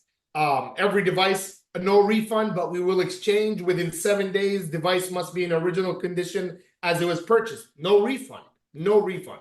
Accessories. No refund on accessories. Legally, you cannot take a case back because it will have someone else's sweat or whatever on the device. So legally, you're not supposed to take a case back and resell it. It's kind of like taking a sandwich and reselling it to someone else. That's why they throw the sandwiches in the trash. So cases are not supposed to be taken and refund and resold again. And we also have a repair policy. Repair policy, 30-day warranty on every single repair. 30. I don't offer a lifetime warranty. 30-day warranty on every repair. And it must be in the original condition as it was repaired. Why 30 days? And I'll get to that in a minute. And the final policy that we have, any device left in our store for more than 14 days, it becomes self-fix property. Okay, so let me start backwards. The reason why we put 14 days on every device that becomes a self-fix property, one, you invested $200-300 on a screen. That's if you haven't charged the customer. I'm not talking about the ones you charge the customer. The ones we charge the customer, we're going to keep it for a month or 2 or 3. Eventually, we'll take it. You know what I mean? So if you didn't charge the customer, you invested $200-300 on a screen. So your money is invested in that phone. If the customer doesn't pay it in 14 days, we're taking the phone and the part and reselling it again. If we're able to bypass or we part it out. And we've had situations where a customer come in a year later, they call the cops, we show them the policy, cop says, have a nice day. They walked out. You have a policy. They'll protect you and they'll go with it. Going back to the 30-day warranty on the repair. And I'll say that to every single customer who had an issue or every single store owner who has an issue. Can you drive on a flat tire for 30 days? No. So if a customer buys a screen and used it for 30 days and there's no issues with the screen, then it's going to last forever. Past those 30 days, possibly, on 99.9% of the time, where an issue would happen to a screen past those 30 days is the customer dropped it, cracked it, messed with it, or woke up while it's on a nightstand and it cracked by itself. So you're going to get those stories. So to minimize any issues in the future, we give those 30-day warranty on every single repair. Have I had any issues? No. Once every 2-3 years. And at that point, you'll make the right decision based on the customer's attitude, based on the customer's trust, based on what you see in the screen. I mean, if you see a cracked LCD inside, you know, we'll take it back, we'll open it, we'll check it. Based on that, we make a decision. Going back to the 7-day warranty on the devices. Now, that's very important. Can you be the cheapest in the market for selling devices? Absolutely not. Because there's OfferUp, there's Facebook, and there's customers that are selling their own devices. So here I am with a 15 Pro Max, for example, that I'm selling at $900, right? Can you go on OfferUp right now and find a 15 Pro Max for $700? Yes, you can. Yes, you can. It will be from a regular individual. It probably will be locked, and it will probably go blacklisted, correct? So why should I give the customer the time of the day to come to my store, spend an hour with me, with my employee, and when I say me, I'm talking about an employee who I am paying hourly, to buy a phone for $900 that already wasted an hour of the employee's time, and I had to cover the employee's payroll. And when they go home, there's nothing wrong with the phone, but they just decided to go shop after the fact of them purchasing from you. So if you give them that option, they're going to come back to you and say, hey, I found one for $700. Well, it's not my job. You haven't done your homework before you came. So that's why I do no refund, but we will exchange, and it must have a defect. Because if you open that option to customers to feel like they have a sense of anytime they can return the device, you'll absolutely end up with a bunch of refunds. And you're absolutely going to end up with a bunch of pissed off customers because you're giving them high expectations of what we are. We can't forget that we are a cell phone repair shop. We're not Apple. We're not Walmart. We're not Verizon. So we're just an entrepreneurs, hardworking people who worked for others, and now we want to do our own thing. That doesn't take away that we should give them good customer service. We should be honest with them. We should sell them the right product. We should not overcharge them. I'm against overcharging, but I do have rules and regulations to protect my business from the people that think that they can just come waste your damn time and end up getting a full refund. So that for that reason, this is my policy, take it or leave it. I'm not forcing anybody to buy it. It's my policy and take it or leave it. Now, a lot of people that say that does not work everywhere, absolutely. And I do agree. It does not work in every state. It does not work in every city. There are cities where it's 10,000 people. Tampa has 400,000 people. So if I'm in a cities where 20,000 or 10,000 and I know everyone in it, or I own one store, and that plays a big role too. You got to understand, I have 14 stores, not one. If I am a owner operator of one location, everything that I said may not apply to you. Everything that I've said may not apply to you. So again, I may be harsh, but it's when you become a chain, you really have to put rules and regulations because you have more employees. Yeah, you have to be more aggressive. You know, one customer could come in and swipe a fake credit card in one location and go within 1 hour, they would go to 3 or 4 locations. And instead of I lose $500, I would lose $10,000 in one day. Has that happened? Yes, it does. So I do have to be aggressive with my rules to survive. So I become more vulnerable than you are, or if you own one location. Hope it explained a lot. Yeah, very good. So you think I one point that I really took away from what you said that I really like the idea of is you went from having, not one-off devices, but you would put some devices in the case, but now you say that you put, every color of iPhone 11, every color of iPhone XR. I really took something from that because then I feel like it just feels like a more official experience for the client when they're picking that device out and they see the price. It just kind of feels more cemented. 100%, man. Two things with devices. Displaying the devices plays a big role. I did see showcases of stores that, for God's sake, you're not a convenience store where you have 3,000 customers. You have 10,000 customers.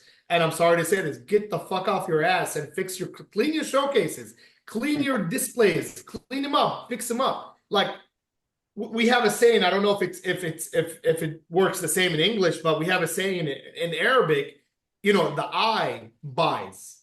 So if the customer is not impressed with the display, he's probably gonna lowball the hell out of you. If you're gonna put a sticker like this on the device and write down $199, you know what I mean? He's not gonna buy it with a pin. That's why you buy a printer and you print it with a QR code that makes it look good.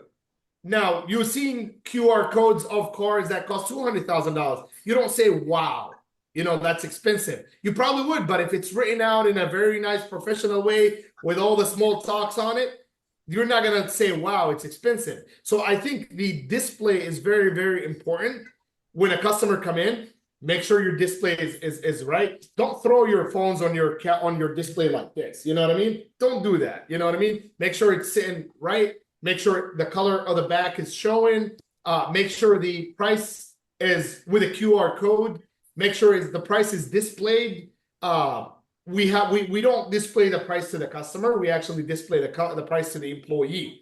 We do want the customer to interact with the employee. So when we display the devices, we display them backwards like this with the color of the phone, and we put the price on the screen. I have to take a call real quick. I'm sorry. Say what? I don't think he meant to do that. So yeah, I mean, displaying the device is very important. Inventory is very important. It does change the attitude of the customer coming in. And for those who don't sell devices, you're missing 33% of your income. In my opinion, I believe that 33% of devices sales, 33% of accessories, and 33% of repairs. So if you're doing $30,000 with repairs a month, adding devices, you're going to do 60. Adding the right accessories, you're going to do 90. Do I have stores that do 90? Yes, 115,000 a month, one store. So it happens because of devices, and it happens because of accessories, and it happens because of buybacks. And for devices, you said earlier, if I take advantage of, I leave GSM Warehouse as last resort. So don't buy from a vendor 10 out of 10 of your devices. Buy back. But having devices in your showcase from a vendor allows you to take trade in. So for example, if you have a 12 Pro Max and Josh comes in with an 11, it allows you to sell a 12 Pro Max for $500 and take in their 11 for $80 and reselling the 11 for $300. So now you just made $220 profit technically in one device. So the way I think about it is two. One is if you have 10 devices in your showcase and you do trade in, you sell one, but you trade in one, so you're back at 10. So that didn't take away anything. That's very important of your showcases not running down. So don't let your showcase run down with devices. If you sell one, trade in one, so you're back at 10. If you sell the second, trade in the second, so you're back at 10. If you sell 1, 2, 3, and you don't trade in, you got 7 devices. At that time, I do advise you, and this is where I plug in GSM Warehouse. Go to gsmwarehouse.com and buy the 3 devices to go back at 10. But it's true story. So make sure your device showcase is full of inventory.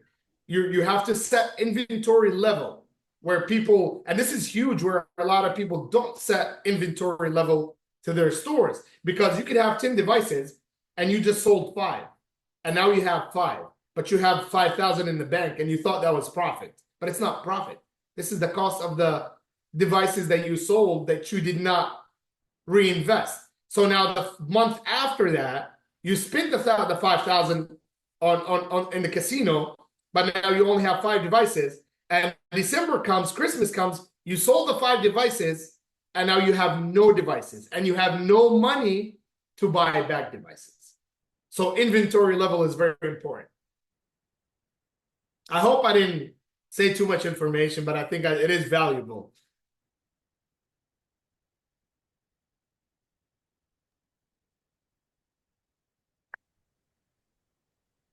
Ben is gone, I guess. But That's great, Tony, because there's a lot of stuff that you do that I don't do, and it's great hearing from you. Because like probably 90% of the stuff we do is repairs. yeah. And You have a there's a lot more storefront, money or in you do repairs. repairs in-house? You have a What's store, that? right? I've got 5 stores. 3 Yeah. stores, so 5. You got 5 stores and you don't do devices at all? No, we do devices. We don't do a lot. Okay. I would say 90% of our sales are repairs. Oh yeah, But there's a hell of a lot more profit in the repairs, though. there is, but there's a lot more like door swings and Yeah, opportunities that come in with those that kind of make up for it. And it all comes back to like what Cole was saying earlier. It's like, it wasn't about trying to make all the money on that first, true. visit. What's the lifetime value of that customer at that point, right? Right. So I mean, like we try to put our average repair at 100 plus the part. So I'm doing a S23 Ultra right now. We quoted customer 350. So I mean, Yeah. it's going to take me 15. I mean, I'm gonna do this on the call with you. 15 minutes, I'll be done. I made $100. But somebody's making money in your city with devices. Somebody is. Yeah, what's funny? I had a chat with Tony about a week ago, and this is a big gap for us because like I'm pretty proud of our numbers for repairs only because we're averaging. We just finished October. We did a 24K month, and we're like 99% repairs. We may have sold 1 device this month. But as soon as we chatted, I'm like, yeah, we're missing a big opportunity. I talked to my team and I just surveyed them. I'm like, hey, how many calls do we get a week of people asking, hey, do you guys sell devices? And each one was saying, oh, probably 5 calls. And all 3 of them work pretty much all week, which means that's 15 calls per week that we're getting for devices and we're not selling them. So I just started stocking up on devices. I have like 4 iPhones and two crap like Android devices that are $100 each. And within like a day, we sold a phone because the customer came in. They had baseband issues on their iPhone 13. I just finished up with them actually right now. And I showed them the prices for micro soldering because we do that in house. I'm like, it'll be $50 to check it in. If it's just a board resandwich, it's $2.99. But if we have to swap the bottom board, it's $3.99. There's a lifetime warranty on that repair, blah, blah, blah. And they're like, I don't really know. I'm like, well, we do have an iPhone 12 Pro that we can also sell you for the same price of fixing your iPhone 13. It's got a little bit better camera. It's a little older phone, but the camera's better. And other than that, they're basically the same phone. And they talk for like 2 seconds. They're like, yeah, we'll just buy that phone instead. I And was see, like, at cool. times you could have that phone that you probably bought for $50, $100, and you sell it for $400. Yeah, we bought it Then you have a for $350 profit. Yeah, we bought it for like 150. We did have to replace the screen and battery, so we're probably in it about 250 or something like that, but made $150. We probably spent probably 30 minutes on the whole interaction plus backing up the old phone and restoring it to the new device, and then the customer just picked it up right now. And that's not mentioning the finances if you start doing finances Right, where right. now instead of you're fighting to give a discount, you're fighting to upsell. Yeah, and the other thing is like I hate doing baseband repairs like bottom board swaps, so that would have taken me like 3 or 4 hours worth of work. And see, but look at it this way. I never say that the devices sales should be 100% of your sales. You know what I mean? So it's not. It's pretty much you're selling. You're already paying rent. That's how I look at it. You're already paying rent. You already have an employee who you pay hourly. Might as well, and you already have a space in your store, so might as well just throw in, $3,000 worth of devices, $4,000 worth of devices. To me, it's about offering the full solution. Like this was a big thing at Best Buy too. Is about offering the full solution, which is like you can sell a device, you can also offer support on that device, you can also offer a trade-in when they're done using that device. So it's about like the whole life cycle of that customer and any type of money that they can spend with you. So if you're not selling devices, then absolutely. If that customer did not like our prices for our micro soldering or of our board level repairs, they would have walked out and bought a phone down the street from somebody else who sells phones. And so because we had that solution for them, to be honest, they probably would have gone through with the repair, but being able to present them options was nice. And knowing that like either way, we're going to make a profit and I'm probably going to spend less time on this repair and make the same amount of profit because I'm spending a fraction of the time just selling a device and making $150 versus spending 3-4 hours doing a bottom board swap. Sorry, Dustin, I know you can do it in 45 minutes, but that time to make $400 would have been great to make that $400. But if something goes wrong with the repair and now I'm chasing down that repair to try to make sure that I'm getting that $400, it is stressful going through that process. But at the end of the day, we provided a solution for the customer that made sense for them, and it was nice to be able to provide options and allow them to choose the option that made the most sense and brought the most value to them. So yeah, we're the biggest problem that people go ahead.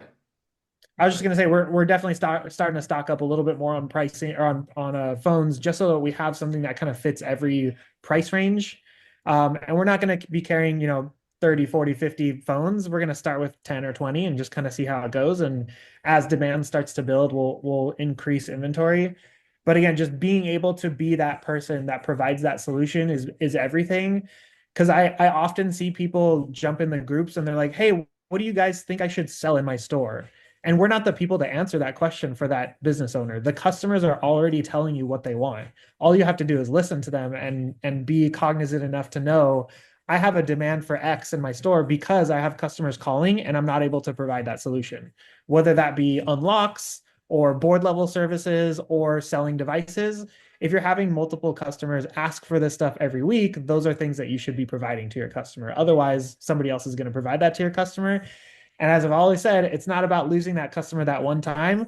That customer is going to go somewhere else, maybe have a great experience, and you're going to lose that sale, their future repairs on that device, all of their friends and family that they're now referring to that other store.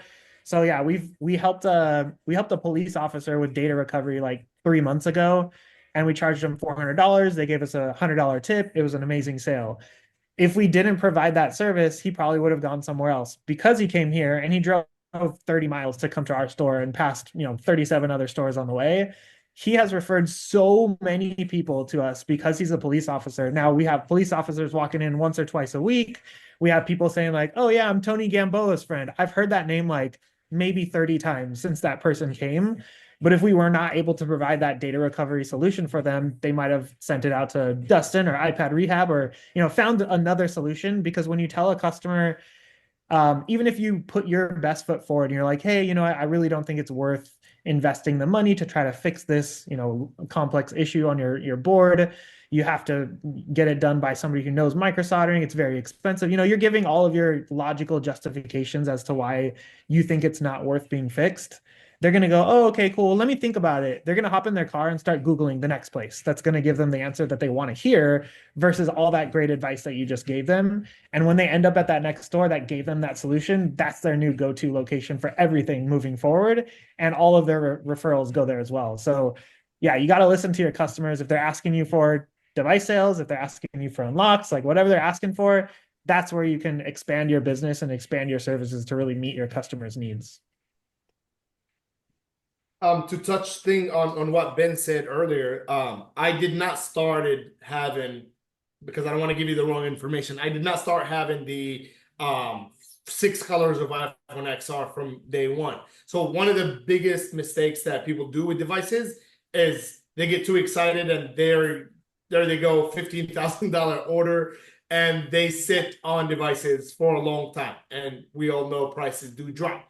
So my best advice is you can have one of each model in your showcase, and that's where you start doing the trade-in. You could trade in, phones where you start making more profit, and that's how you grow your inventory. So if you have never sold devices, or you're relying 5%, 10% of your income on devices, do not spend $15,000. And you would not hear that from a wholesaler like me, because my job is to upsell you. But no, I like long-term relationships versus a $15,000 deal where you're gonna say. And that's why part of the reason why a lot of people trust me, because I do give them honest advices. I'm not here for you to take your money. I'm here to see you successful, and I would think consistency over everything else. So I do think that starting small could be the best way.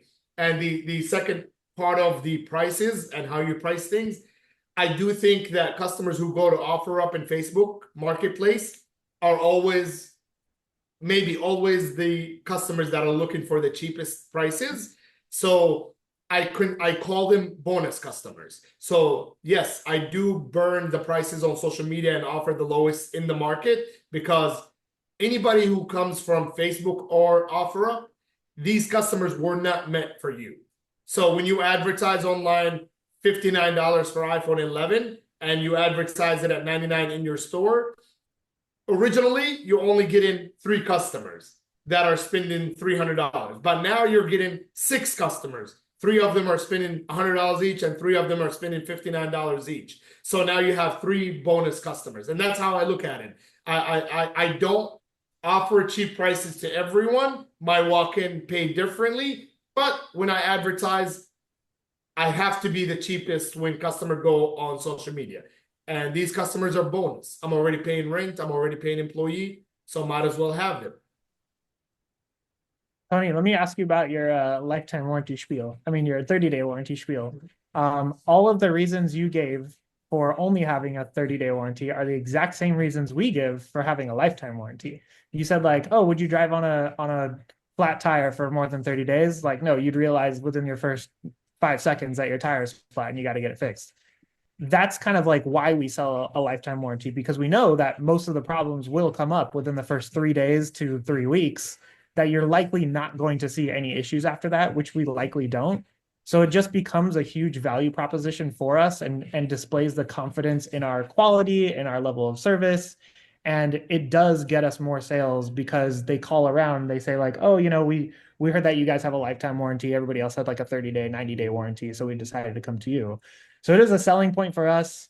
And as far as fulfilling lifetime warranties, we've probably done them 6 or 7 times in the 3 or 4 years that we started doing lifetime warranties. So we really feel like it's bringing in more value than we're paying out Let me repairs. okay, so let me answer that. So yes, that is the same reason. But there's a side effect of what you're doing, and there's a side effect of what I'm doing. That maybe the side effect of what I'm doing, the picky customers will not come to me. Okay, so the ones that are looking for that lifetime warranty will not come and buy from me. And the side effect that it brings you, it will collect the Karens. It will collect the bitchy customers. It will collect the ones that drop it, break it, and then come to you and said, "Hey, you said it has a 1 year warranty on it." So you're basically over promising. I mean, you're promising, but you're not. To them, you're over promising, because as much as you sit there and you said it's a lifetime warranty on a defect, have you not had a customer who had a broken screen and ever came back to you and said, "You said you had a warranty"? We don't have that. So we eliminated those customers who have high expectations. And unfortunately, these customers you can never satisfy. They're going to come to you with a broken screen thinking that your warranty should cover and will cover that. And imagine this. Imagine that customer comes into your store when you have 3 customers, 4 customers in your store, and create that scene. You lost every single one of them. So we eliminated that portion of negotiation. I have a big ass 2x4 banner, like a framed banner in the middle of the store, and it comes with their receipt. So, I mean, I think when you're highly advertising things that are like you're shining what you're selling, you're gonna get the customers. Like it's like I'm sorry to keep saying about cars, but it's like, buy this car and you never have a flat tire again. Buy this car and you're never run out of, like, buy the electric car, buy Tesla and you run out of gas. 2 days ago, I saw a Tesla parked in the fucking highway out of battery. You know what I mean? So you can never oversell something. You're gonna crowd the wrong client base. That, to my knowledge, it's better to be straightforward, especially when you deal with electronics and you deal with glass. You know, I had customers where they picked up a phone and walked in the parking lot, dropped it and cracked it. I didn't do it for free. On the same spot, they came back pissed. My answer was, "I'm sorry, I know you're mad. I understand. I could be in the same situation, but here's my cost price on the part. Just pay $45 labor." That's it. Even though if I charge them 120 profit on the first repair. But in that situation, they broke it in the first 5 minutes they got it. And is it going to break? I think there was a study based on people who repair their phones. If you broke your phone once and you got it repaired, there's a study that says, like, there's a something out of 10 or 5 or 7 out of 10 who broke their phone once, they're going to break it again. So maybe that's because it's an aftermarket screen. Well, if you don't want to deal with an aftermarket screen, go to Apple and change the whole phone or buy a whole new phone from you. It's hard to satisfy them, man. It's hard. Yeah, it's funny. Like, again, a lot of the things that you're saying still apply to like us implementing that lifetime warranty, because I'm sure you've had customers come in 45 days after repair. I'm sure you've had customers come in, like you said, 5 minutes after repair. The conversation is still the same. We're still telling them like, hey, our warranty covers this, but it doesn't cover this, right? It doesn't matter if it's 3 seconds after the repair or 3 years after the repair. It's still the exact same conversation. There was either a misunderstanding from the person who presented what the warranty covers, or the customer didn't remember. They truly just didn't remember. Let's give the customer the benefit of the doubt and assume that all customers aren't coming in trying to screw us over, right? They either just didn't remember because it was 2 weeks ago. They were just so excited to get their phone back. They heard that, hey, we'll cover you. And that's all they heard. And so they're coming back now with an issue and they're expecting you to resolve it. So to us, like, yeah, it doesn't matter if it was within 30 days, 90 days, or 2 years. If the phone comes back broken, we have an SOP on how to deal with that and how to de-escalate those situations, even if there are 2 or 3 other customers in the store. To be honest, that gives us an opportunity to showcase that process and show other customers that are walking in how we handle those types of situations. And so the timeline again doesn't really matter to us, because if it's something that's covered under warranty, if it's something that shouldn't happen to a screen to begin with, like the screen shouldn't be separating, right? If we're selling quality products, I've never seen an OEM screen separate from the glass. Like it's extremely rare. And Well, so let me tell you this. I think what the difference is between probably the way I operate business is maybe the same way that the doctors keep giving you painkillers instead of resolving the issue. I believe that customers should break more phones to come back to me.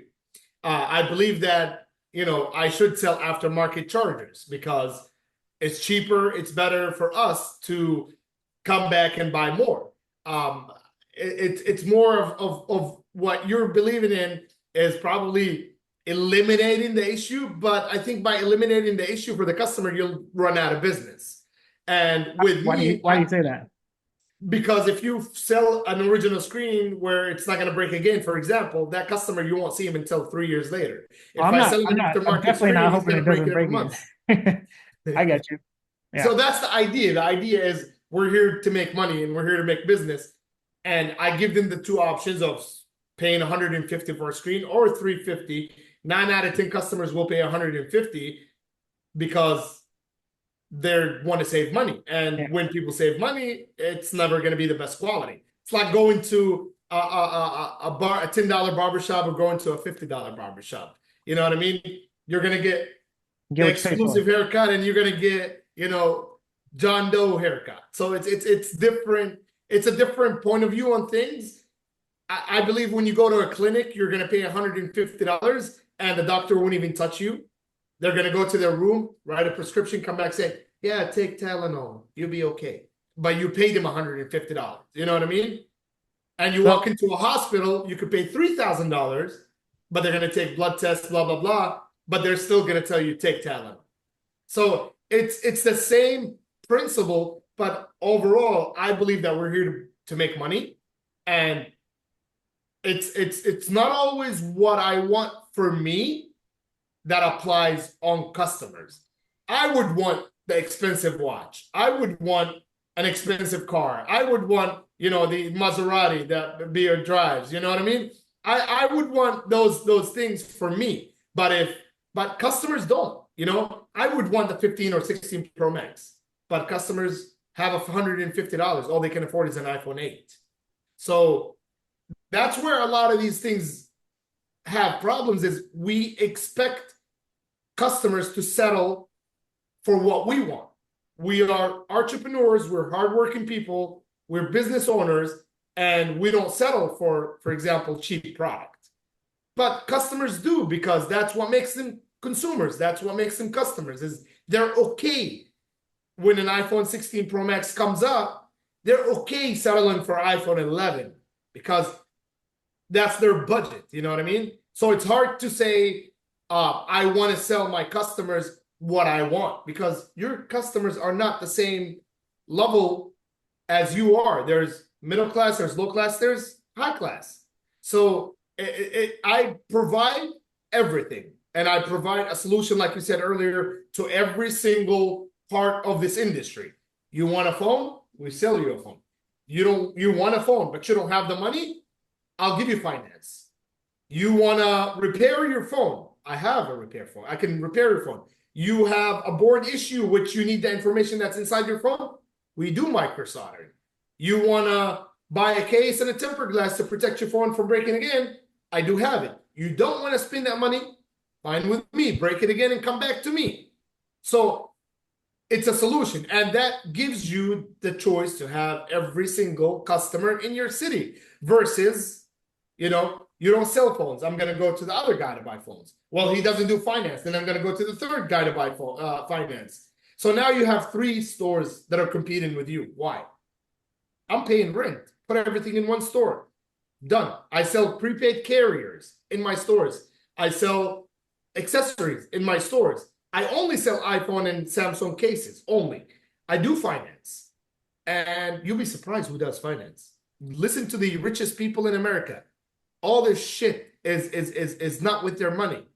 All the properties they own, it's not with their money, man. No. All the everything, mortgages, whatever. On that, with that being said, that will be a topic in the next coming few weeks. I have a Yep. couple people lined up, one on the financial, like, smarts of stuff, as well as like a guy with like business lending and just like, overall business financial stuff as well. So definitely a lot to unpack there. I mean, there's so much stuff. I mean, it's, I can like a, get Michael Schwager, who he works with ASEMA. I can get him on the next show if you want.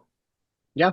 Yeah. So when I say financing, I wasn't talking about financing like devices, like finances, like yourself, like as a business owner, entrepreneur, doing more than just letting the money sit in your bank, right? Like there's so many guys out here that probably just they don't know what to do. These are all hobbyists that have turned into business owners. There's guys who just don't know what to do. And what sparked it was Joe Silva the other night in the group said something about an IRA. And I was like, this is the wrong group to even be asking this question in, but like that's a great idea for a topic, and I know just the right guy for it. So I was like, this would be a good person to have on a call just to like answer questions, or even just like, hey, here's what you guys should be doing at a minimum to be looking out for yourself because you never A know. lot of people But has a lot of cash liquid and they don't know what to do with it either. You yep, know what I mean? exactly. But yeah, I'm gonna wrap this up so I can get out of here. But yeah, I think it was a good talk. Cole dropped some stuff, and sharing Jason's story was good, and got quite a few people on. There was a lot of people watching on live as well, so it was good. I got one final point for Yeah, Tony for the warranty stuff, and then I'll say goodbye too. I will say that like I get the returning customers, and if their warranty expires after 30 days, they're basically forced to pay for a new screen, and you're getting that return business. I will say we've had a lot of customers who come to us because they said their warranty expired at another place. And they'll say like, oh, I got this fixed like 2 months ago, but they said it's not covered under warranty. So I just didn't want to go back. So they'll come to us. We'll have customers, I'm sure you've had customers come after 2 months with Yep. with issues and not necessarily, I mean, it's rare, but with issues, not necessarily a broken screen. And then you're either making an exception to take that device in and fix it for them. But I find that by extending that lifetime warranty, it just gives the customer confidence to come back to your store with any issues. And it doesn't necessarily mean that we will be covering that issue, but they feel confident coming back to you because you are that trusted advisor with whatever their issue is going to be. And they know that they are covered by you. So if they come back and their phone just isn't turning on anymore and you replace the screen and you welcome them back with open arms, they call over the phone. This is what happens with a lot of people. They call the shop and they say, my screen just isn't turning on anymore. Okay, what happened? Well, I dropped it. But, oh, you dropped it. It's probably broken. And, it's already been over 30 days. We just don't cover that. They're shutting the customer down right away, which like immediately brings in some friction. And then the customer is going to either like be super pissed off and leave some bad reviews, or maybe they'll still come in, but likely they're going to be looking for someone else that gives them a different experience. If we immediately say, oh yeah, sure, just bring it on in, we'll check it out for you. Is it going to be covered under warranty? Oh, I'm not sure, just bring it in, we'll check it out for you. We're inviting the customer to come back into the store. Customer comes back into the store, and sometimes over the counter we'll just look at it with them, be like, all right, let's take a look, let's see what's going Yeah. on.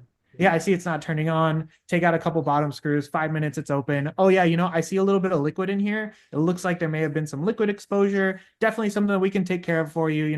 We'll check it in. I'm not going to charge you a diag fee this time. You just brought it here 3 months ago for a repair. We'll see what's going on, and we'll provide some. I'll give you the best shortest answer. I think that's part of owning multiple location. That's a loss that I had to be okay with owning multi doors, is to set a specific rules and warranty. And like I said earlier, my rules would not work for everybody. It works for a chain store because you have to cut off all the loopholes. You have to make sure your loopholes are protected, versus if I am an owner operator, one location, two locations, three locations, or I would have a big team that's been working with me for a long time and very reliable. Yes, but when you're my ROI of returning employees are 6 months, man, if I'm lucky. So for 14 years, so my employees are changing every 6 months, which I have to protect my policies very carefully. If I get those rookie guys where they're gonna take it in or not knowing that it was cracked, I would lose $300. So sometimes I have to like just chop it, and it does not work for everyone, and I understand. Your option does work, and I love it, and I would come to you to do my repairs. But yeah, I'd say most of the times it just ends up in more revenue because they come back and they have an issue that's not related to the screen repair. As long as we're advocating for them and trying to prove that, hey, maybe this was related to our screen repair. Let's find out. Let's take it apart. Let's see what's going on. Yeah, it looks like this was completely separate from the screen. And by being there with them through that process, they're like, okay, I understand. Yeah, we can definitely provide this repair. It's 129. I wish I have employees like you, man. I'll write the book someday. But No, yeah, Tony's got it because he's scaling though. That's the thing. yeah, I get it. Jason, I understand you too because I'm at 5 stores. Tony's at like 700. So I understand the scaling thing because I'm suffering that right now. I'm like, turnover with employees sucks. And then you have to find somebody and then train them. You have to you have to dumb down everything. So that way it makes it so much easier for your new people to come in and get trained up, get spooled up, go to the next store. 100%. But if you want to do it the same way you're doing it, it takes you 3 months to train them, and they're gone by then. So all the time you invested in them, they're gone. You know what I mean? So I wish that works. I really have an employee guide book. Step 1, step 2, step 3. And they still don't follow. But imagine that. So I wish it was that simple, but it's not. I think those are the things you have to lose when you grow. I wish I could be as big as Walmart, but Walmart claims 2% losses every month or every year, and that's probably like billions. So it's something's got to give, and those are the things that you got to do at one point in time. I'm okay with employees smoking weed, but don't do pills. You know what I mean? So it gets to that point, man. Tony, real quick. So I had to step away for a little bit because I got a call and a client came in, and then I had to go to the bathroom because I am taking a parasite detox and my stomach is insane right now. I left when we were talking about the whole thing with device sales and everything. If I want to make my store look more official and get that, the price that I ask for without hesitation that you get, where you have, all the colors and the stuff like that. What do you think about what if I get a nice big display case and everything and I use dummy phones? What do you think about that? And then keeping the real ones in backstock? Yes and no, but do me a favor. Shoot me a message on Facebook because the guy's got to run. Shoot me a message on Facebook and or call me, text me 813-900-4000. Or I mean, I did mention that as well in the video. You can go back and watch it. I think Josh will have it available in the group. Yep. But shoot me a message on Facebook, and I'll try my best to help you as much as I can. Okay, I appreciate it, Tony. You guys Absolutely. Have a good night. Yeah, you guys have a good weekend. All right, you too, bro. Talk to you. Yep. See you guys. Yep.